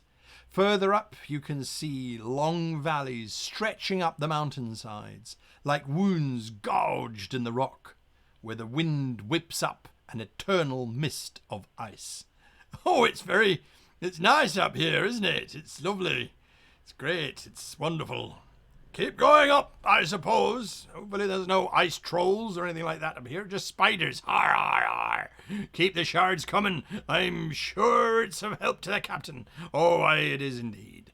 It is indeed. 185.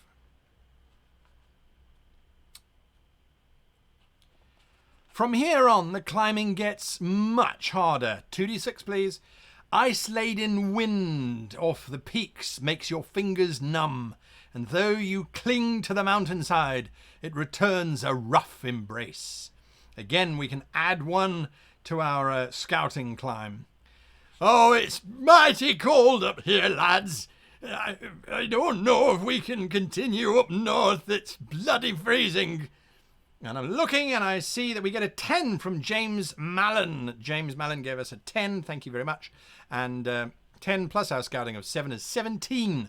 We needed to make a difficulty roll of 14, so we succeeded there. Onward and upward we go. It is with a feeling of exhilaration that you stride the snow-clad slopes just below the highest peaks. Blazing white snow makes the clear backdrop of the sky seem as dark as ink. If the box above is empty, put a tick in it now and turn to 257. So this is Lords of the Rising Sun, and that is 233. Fantastic.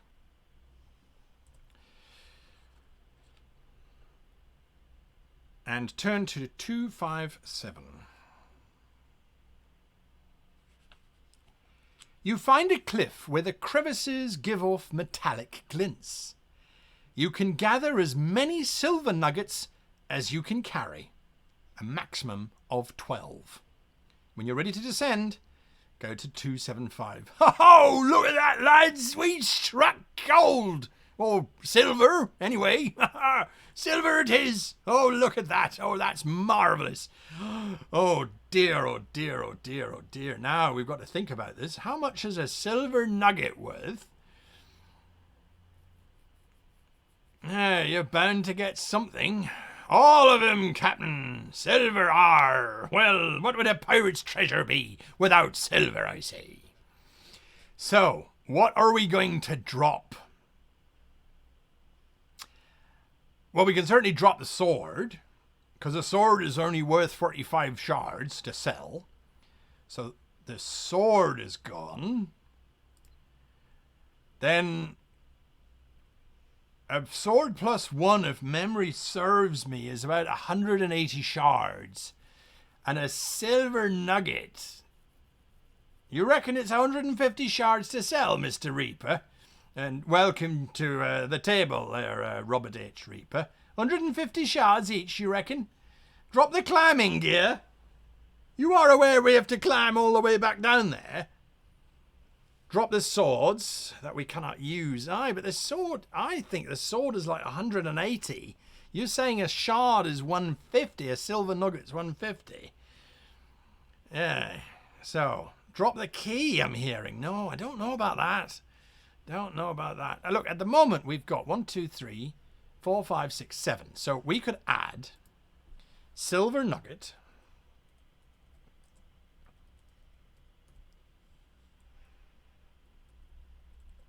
All right. Add another. That's 300. Add another. I'm going to keep going until it tells me not to. There.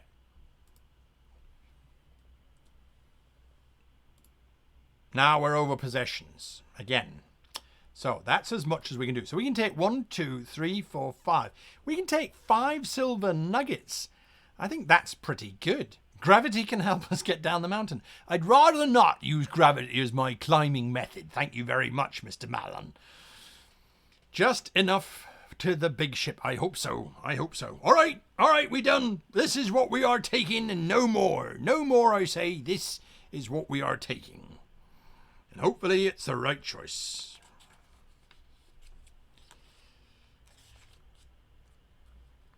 Ah, you see now. 2d6, please. The high wind has blasted grotesque shapes in the rock, like distorted gargoyles hewn by a mad sculptor. They crouch above the chasms and leer blindly at you as you try to descend. Make a scouting check, and you can add 1 if you have rope, or 1 if you have climbing gear. Numbers are coming in, and I'm looking away and looking back again, and I'm seeing an 11 from Chaxel. Well done there, Chaxel. That gives us a 5, because that's definitely a success. Thank you for those numbers. I do think we can't buy a big ship here in Kaiju, so I wonder if we shouldn't set sail, book passage perhaps, and sail to Yellowport, where we know we can sell those silver nuggets, because that's often where we find them. You are on the lower slopes of the massive Kennan Range. Even here, there is a dusting of snow on the pine trees. Further up, you can see long valleys stretching up the mountainsides like wounds cut into the rock. Now, we are descending, so 137.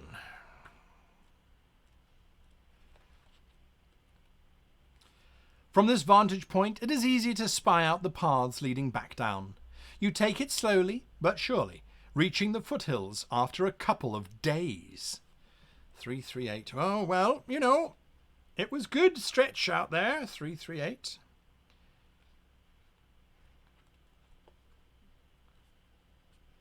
The undulating foothills of the Kennan Mountains, with their many secluded valleys and dense pine groves, gradually give way to rolling moorland.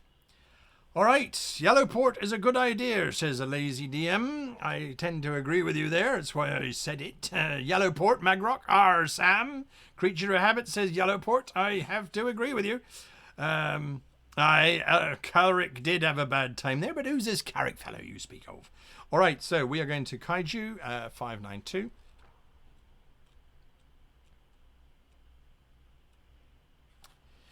The eastern island, Toho, is a very different place from Yodoshi. In remote rural areas, you see constant reminders of the threat of barbarian raids. All right, I'm going to go back to the numbers that you rolled, just so we don't go for another rolling of numbers again. Looking away, looking back, and I get to see Lazy DM rolled an 8, which I'll take as all is quiet. 611. 611. All right, on to Kaiju 217. And we go to the seafront, 128. Beyond the warehouses and shipping yards lining the seafront, you can see the pretty blue lacquered lodges of Kaiju rising up the high tree-lined slopes at the back of the bay. We want to pay for passage on a ship, 199. There are two ships leaving Kaiju Harbour within the next week. You can travel aboard the Divine Wind, bound for Chambara, for 15 shards. Or you could hire passage on the Majesty, returning to Matricians, for 35 shards. Well, become a pirate fighter in Golnir. Oh, well, we might not have a choice. We've got to go to Matricians, don't we? So Matricians it is. It's costing us 35 shards to do that. Minus 35. And that leaves us on 430. And so we're going to Over the Dark Blood Sea on page 260. Over the Dark Blood Sea on page 260.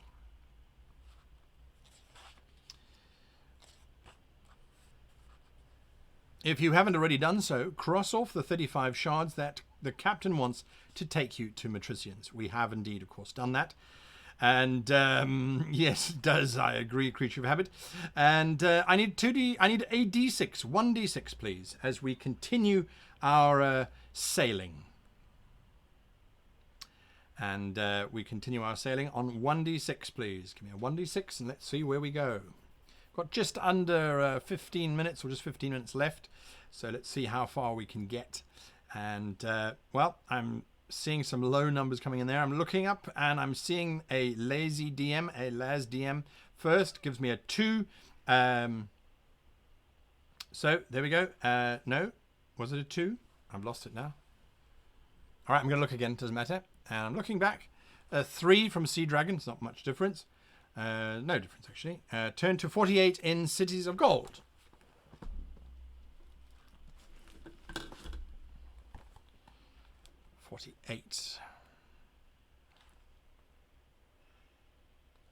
All right, continuing on.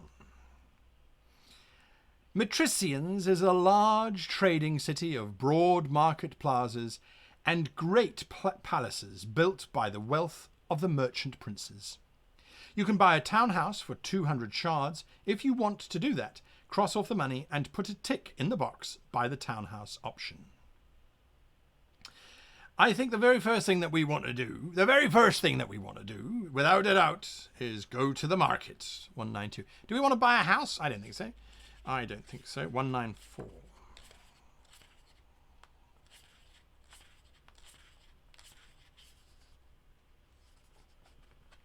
All right. 194. Matrician's Market is one of the largest Matrician's Market is one of the largest you have ever seen. Well, that's not very difficult considering where we've been. It stretches for hundreds of yards through plazas covered with silk awnings along the great esplanade overlooking the bay, and through shadowy colonnades where fortunes are made and lost in the course of a single conversation. Well, let's sell us some swords. Can we sell the silver nugget here?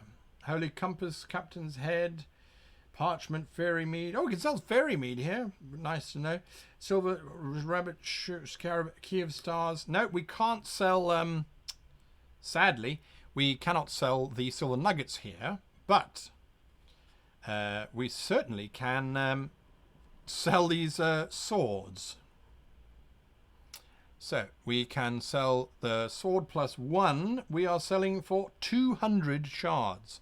So that's 200, 400, 600 shards. 600 shards. We actually can't buy fairy mead here, unfortunately. They're not selling it. What fairy crew? There aren't any fairy crew. There's no fairy crew here, I'm sure. All right, so we've now got just a bucket of money. The question that I have for you is we can buy... No, we can only buy swords plus 1, so there's no point in that. We could buy armor of defense 4, but that costs 400 shards, and I really don't think it's worth it. Just a cost of 1, so there is only hairy crew. Exactly.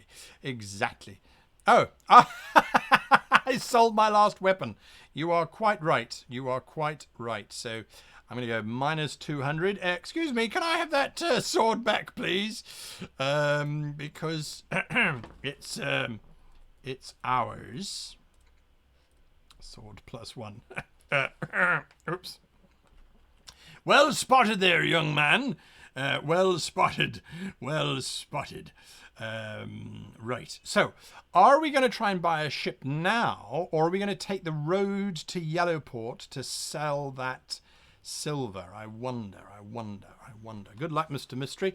I wonder. What do you think we should do? Yellow port, or do we buy a ship? Yellow port, or do we buy a ship?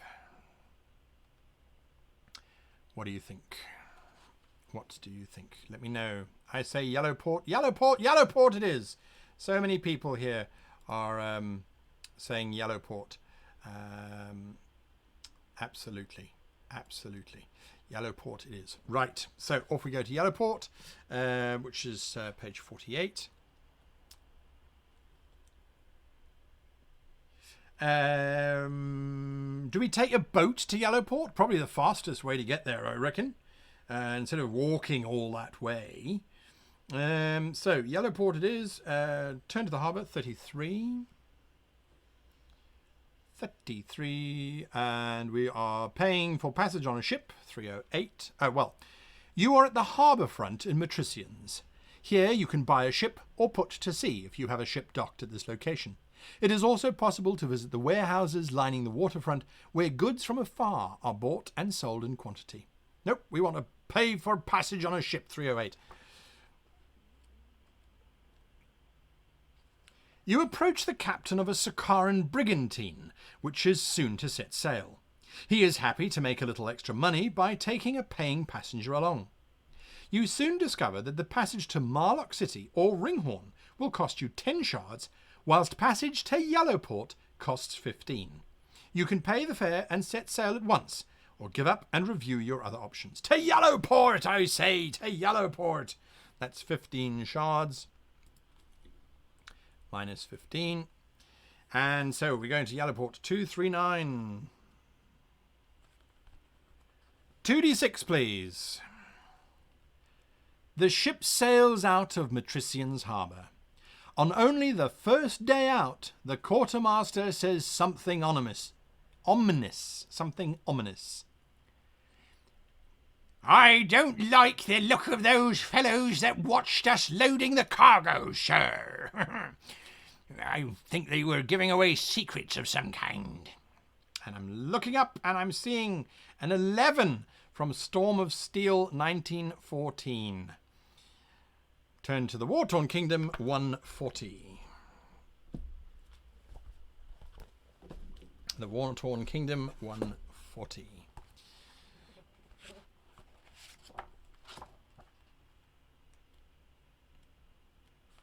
Oh.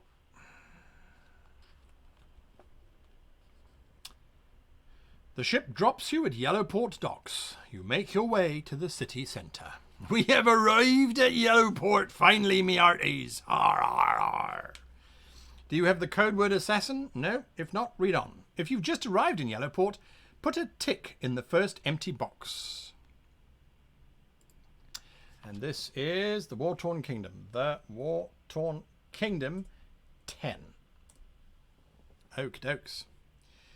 Yellowport is the second largest city in Sakara. It is mainly a trading town, and it is known for its exotic goods from distant Ancon Konu. The Stinking River brings rich deposits of sulfur from the Lake of the Sea Dragon down to the town, where it is extracted and stored in the large waterfront warehouses run by the Merchants Guild. From here, the mineral is exported all over Harkuna. Unfortunately, all that sulfur has its drawbacks. The stink is abominable, and much of the city has a yellowish hue. The river is so full of sulfur that it is virtually useless as a source of food or drinking water. However, the demand for sulfur, especially from the sorceresses' guilds, is great. Politically, much has changed in the past few years. The old and corrupt king of Sakara, Korin VII, has been deposed and executed in a military coup. General Grieve Marlock and the army now control Sakara.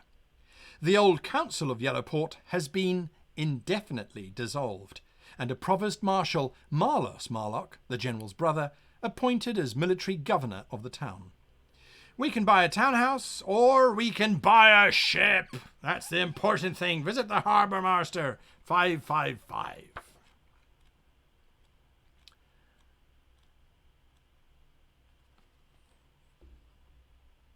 Right, me hearties. Time to sell the silver. Oh, we got to sell the silver first. Oh, blasted. Blasted. Back to 10. Sell the silver first. Good thinking, that one there, Sam. Aye. Sell the silver. Sell the silver. Market page 30. I was getting too eager in buying the ship. That's my problem. Too eager to buy the ship. A silver nugget retails for 200 shards. Ho ho ho! 200 shards. We are in luck, lads. Look at that. 200, 400, 600, 800, 1,000 shards. We could buy a fleet of ships. A fleet of ships. Aye, creature of habit, the sea calls us a bit too loudly. It does call us. We're richer than rich. Who needs to do anything else? I don't think so. Oh, blessed day that we might buy a ship of our own choosing. I wants a galleon. A galleon. Aye, indeed, a galleon. A galleon. What's her name? Give me a name for our galleon. And a compass. Well, let's see. A galleon is 900 shards.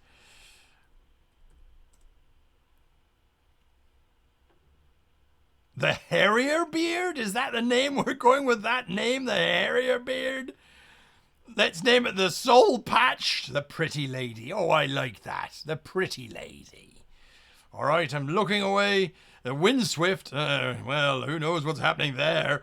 Certainly, I'm looking away and I'm looking back. And the first one that I see is Lady Luck by Jerry Babcock. Lady Luck. All right.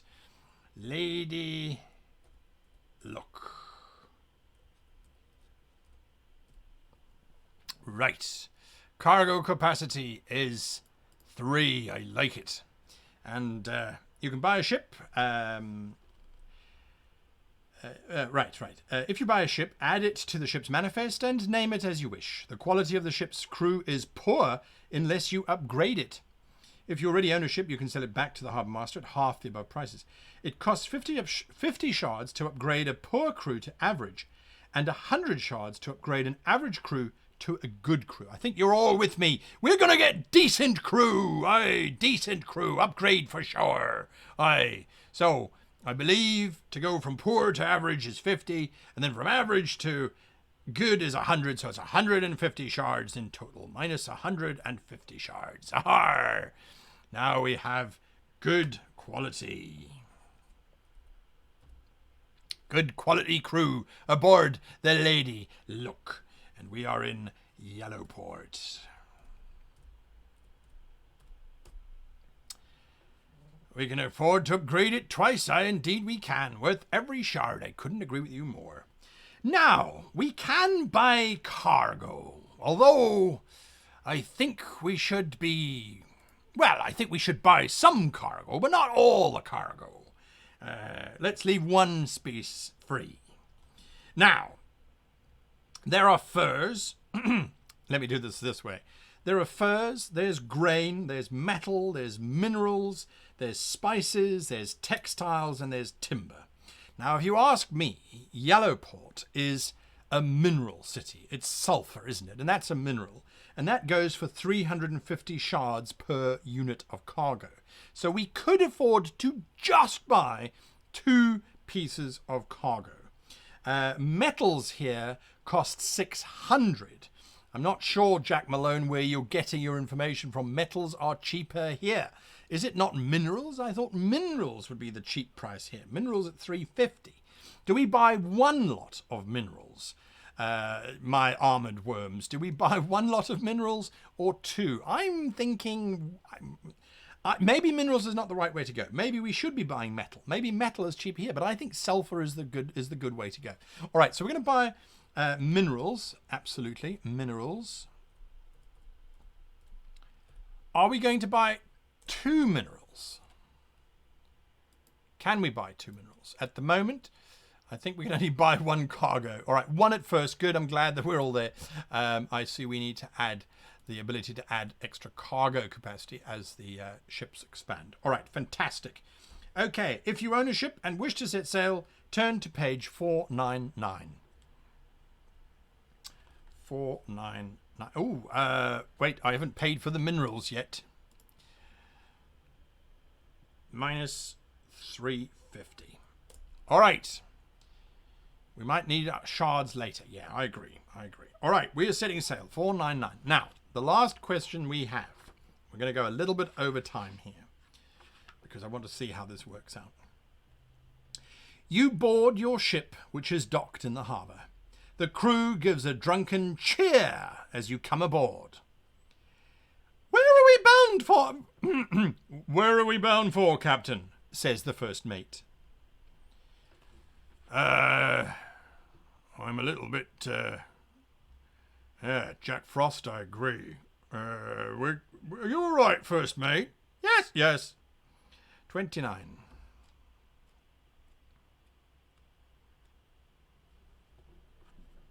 We never did make it to the Fire Islands in the bloody east. No, I think we go west. West from now on. East is cursed. Your ship is sailing in the coastal waters beside Yellowport. There are a number of other ships, mostly merchantmen, but there are also a few warships of the Sakaran Imperial Navy. At least we won't be plagued by pirates with the navy around, says the carpenter. Give me 2d6, if you please. 2d6. Let's see where we are heading. I should have called for that before reading it. 2d6. Where are we heading? Where are we heading indeed?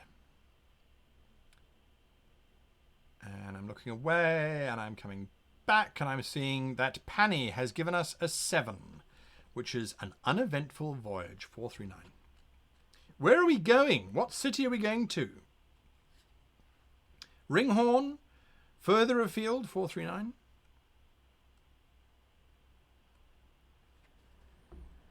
Matricians.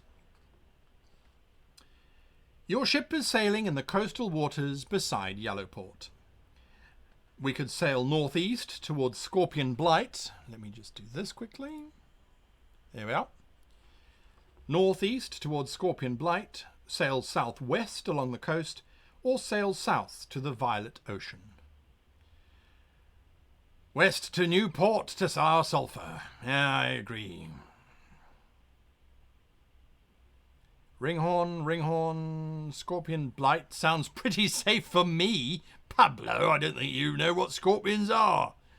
Where are the wizards who need minerals? Oh, look at that. Someone's asking some intelligent questions. I think west for now is the safest option, 120. I'm not going to ask for 2d6 again. I'm just going to go back to what we did. Your ship is sailing in the coastal waters of Shadar Tor. You can see the Tor, a jumbled mass of rocks, sitting on the cliff tops, as it has done for 1,000 years. I see James Mallion's 8 was the first one that I looked at. James Mallion's 8. So that is an uneventful voyage, 559.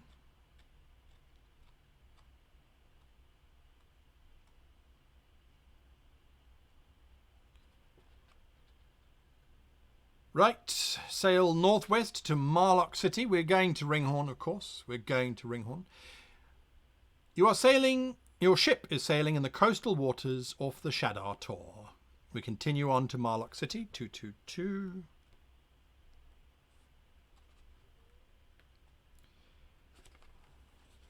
Lady Luck seems to be working out for us. Absolutely. We've got another dice roll coming up, but I'm just going to scroll up and look back and go for 11 from Storm of Steel. Your ship is sailing in the coastal waters near Marlock City. There is a sea battle taking place, 169. If there is a tick in the box, turn there. If not, put a tick there now and read on. So we put a tick there now. And this is the War-Torn Kingdoms. And that's 169. 169. All right. You see a couple of Sakaran warships pursuing 2 other vessels. Your first mate says, "See the red pennants on them, thar ships? They be pirates running from the Sakarans." The warships catch up and a bitter battle ensues. You can intervene if you wish. Help the Sakarans, help the pirates or ignore the battle. Jack Malone has already said it. Help the pirates. Do we help the pirates or do we help the Sakarans? We can wait and loot the wreckages. I don't think so. Yar, help the Navy. Help the Navy. Help the mates. Aye, we got to help the pirates, I reckon. Avoid it, says Eric Yeager. No, we be pirates. Well, we be trained to be pirates. At the best, we're petty thieves with a penchant for climbing mountains. All right, so we're going to help the pirates, 394. And we really are going over time, but I'm having too much fun doing this. When your crew join the fray, the battle is short-lived. The Sakarans are overpowered and taken as slaves by the pirates. The pirate captain, Varan Crookback, is a short, bull-chested man. He walks like a hunchback because of a crippling wound he took to the shoulder blade many years ago. He thanks you for your help and rewards you with a share of the booty from the Shakaran warships. Only 50 shards. Might as well spit in my face. We should have let you burn. He also hands you a silver medallion. Well, it's kind of tacky. Gold would be better. Silver medallion. Didn't we need a silver medallion once before somewhere on the island? I remember us needing a silver medallion for something. Derek, the wannabe German. Well, in which case then, Danke, mein Herr. Thank you very much, Derek, the wannabe German. Alles gut hier. If you ever go to the kingdom of the Reavers, says the pirate captain, flash this about. One of the lads'll recognise it. Villains, the lot of them. But they'll honour one who carries the medallion. Someone will bring you to me. I'll help you if you need it. The pirates take their leave and you sail on. 420. Your ship is sailing in the coastal waters beside Marlock City. You notice an unusual number of Sakaran warships patrolling the area. The pirates are getting bolder and bolder. That's why the Navy's out in force, says the first mate. No, sure. Of course the pirates are out. We're pirates, you idiot. Anyway. So there we are. Right, we are now true pirates. Huzzah, Jake Malone. It's only taken us 2 hours of drifting around the ocean to get there, eventually. Right, so we are going to continue to sail west to the cities of gold and glory, 119. The cities of gold and glory, 119.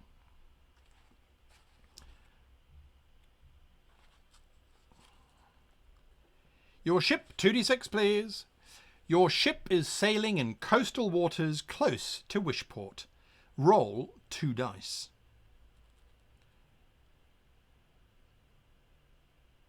Shut up, first mate. Yes, I agree. He's definitely in denial. Absolutely. All right, the numbers are coming in, and I'm looking away, and I'm looking up, and I see a 10 from Eric Yeager again. That's the number I saw when it first came up. Don't worry, I will use these numbers again shortly, I'm sure. 10, an uneventful voyage, 14. Your ship is sailing off the southeastern coast. Wishport ahoy! Calls out the lookout, or calls down the lookout, I should say. We continue west, 175. We are going to Ringhorn, for Pete's sakes. Ringhorn, that's where we're going. Ringhorn, nearly there, nearly there. Go west to Ringhorn, 175.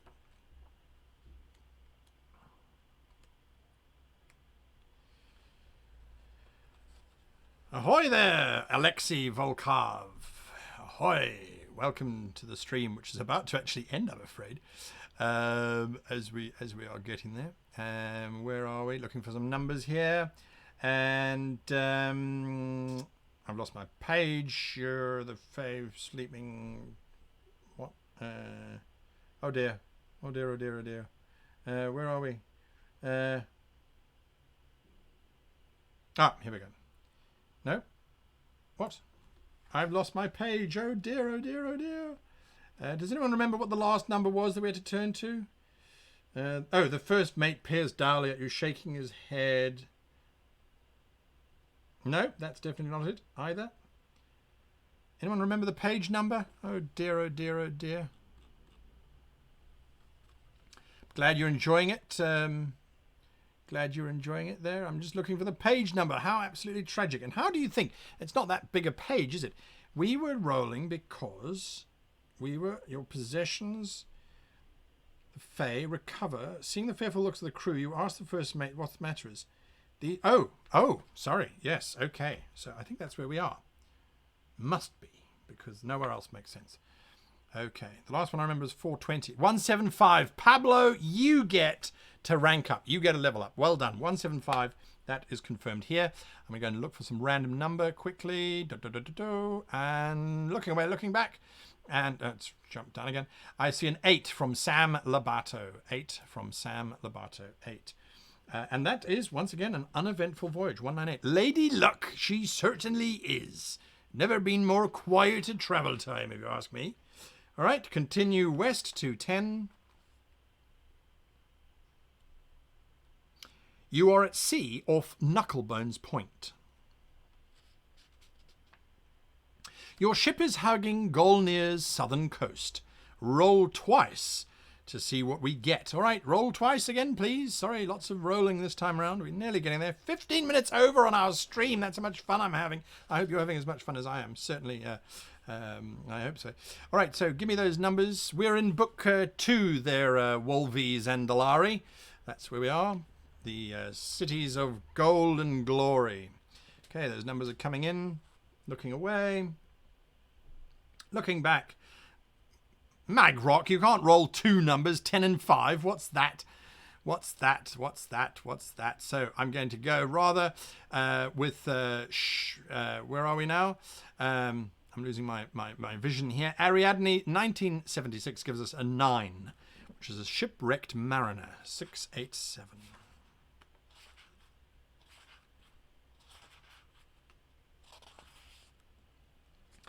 You pick up a man who you find clinging to a broken bowsprit.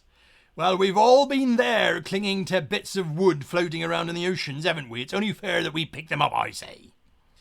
He tells you his vessel was wrecked in a storm. It seems I alone survived to tell the tale, he says as he tucks into the food you set out for him in his cabin. Roll 2d6. I'm going to go back to those numbers that you rolled, and I see that Laz DM got a 7. So I'm going to go with that. 735. The man you have rescued turns out to be a wealthy merchant from Matricians. He writes you out a letter of credit amounting to 300 shards. Add this sum to the money on your adventure sheet. It's a small price to pay for my life, declares the man, shaking your hand. 300 shards! Ha ha ha! Thank you very much, Lady Luck. It was a good name to get you, absolutely. Har, har, har. Well, I like that. 358. 358.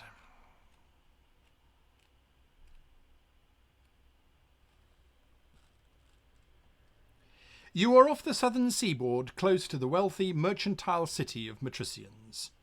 Go west. We're trying to get to Ringhorn, 106. You are in the shallow coastal waters between Ringhorn and Matricians.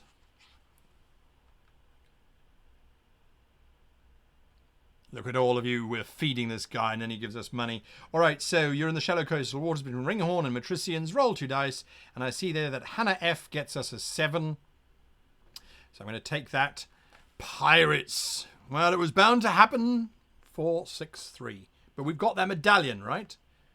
Unless we take from them. Arr, arr, arr, arr. The approaching vessel at first seemed to be an innocent merchantman. But then your lookout points to the banks of oars. A pirate galley! He screams. Sure enough, at that moment, the ship hoists the red pennant of the Kingdom of the Reavers.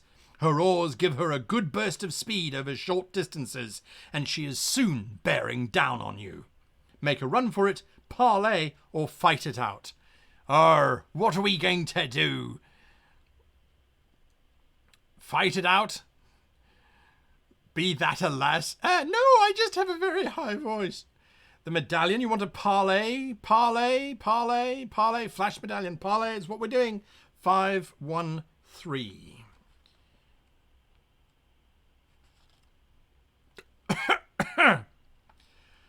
The pirates pull alongside and cast grappling hooks to seize your vessel. Within moments they are swarming aboard. You offer them your goods, but plead for the freedom of your crew. I think we should have attacked. Make a 6 roll. There's no mention of the silver medallion here. We're holding it out. Come on, we got a silver medallion, you bastards. Give us the roll. Give us the roll. Come on.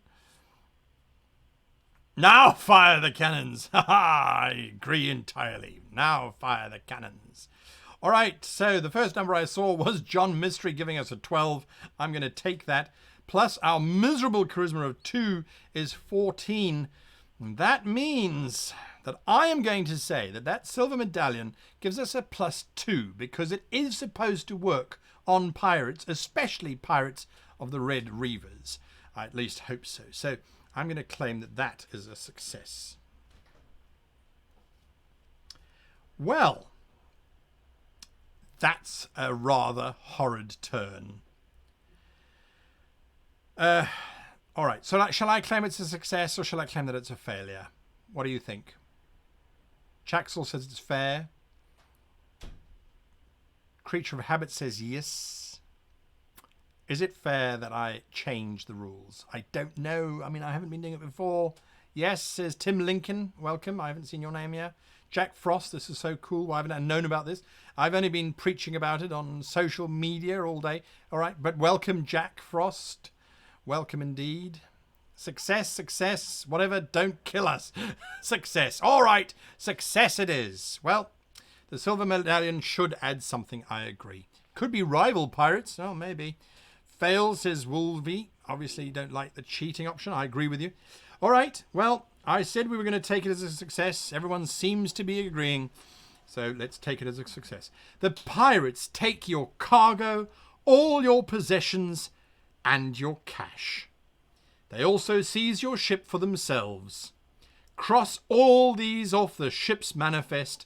The pirates are convinced it was worth leaving you alive, at least. Yes, that way we can prey on you again in the future, says their leader with a feral grin. Every good fisherman knows to throw back some of his catch. You are put off in Matricians. As the pirates sail off, you vow revenge. Turn to page 48. We should have fired first! Oh, why? Why? Why? So they take all our cash, 765. They take all our equipment. There it goes. And they take our blasted ship as well. Revenge upon the pirates of the seas. We got out pirated indeed.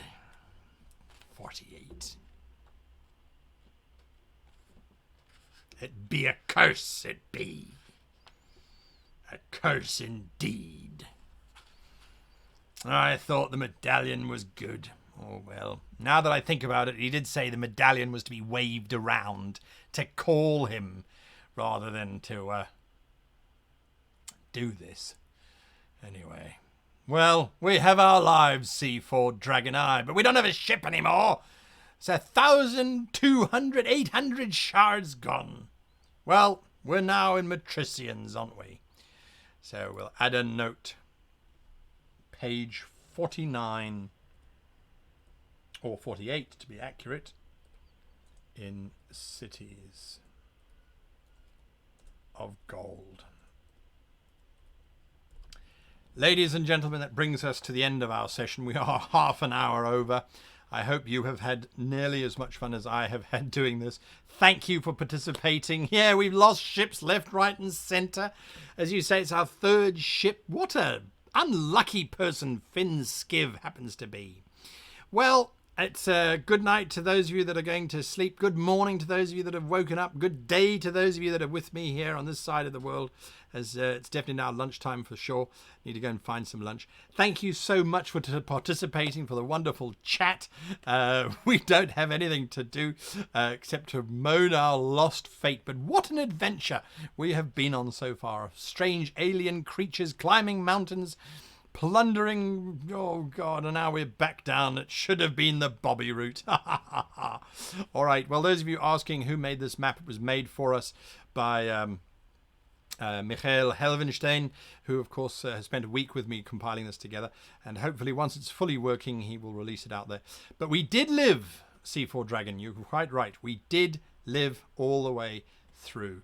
And we go through ships like flirty barmaids. Arr, we certainly do. Anyway, thank you so much for joining us. Of course, if you like the channel and you want to see more like this, hit that like button, hit the subscribe button. If you want to buy me a cup of coffee, I certainly wouldn't say no to that either. It just helps to, well, keep the throat going, as they say. Anyway, we will do another live show. Just remember to watch out our social media for announcements on that. It's on Facebook. You can find us. You can find us on Twitter at How to GM. Facebook, of course. You can find us on How to Be a Great GM.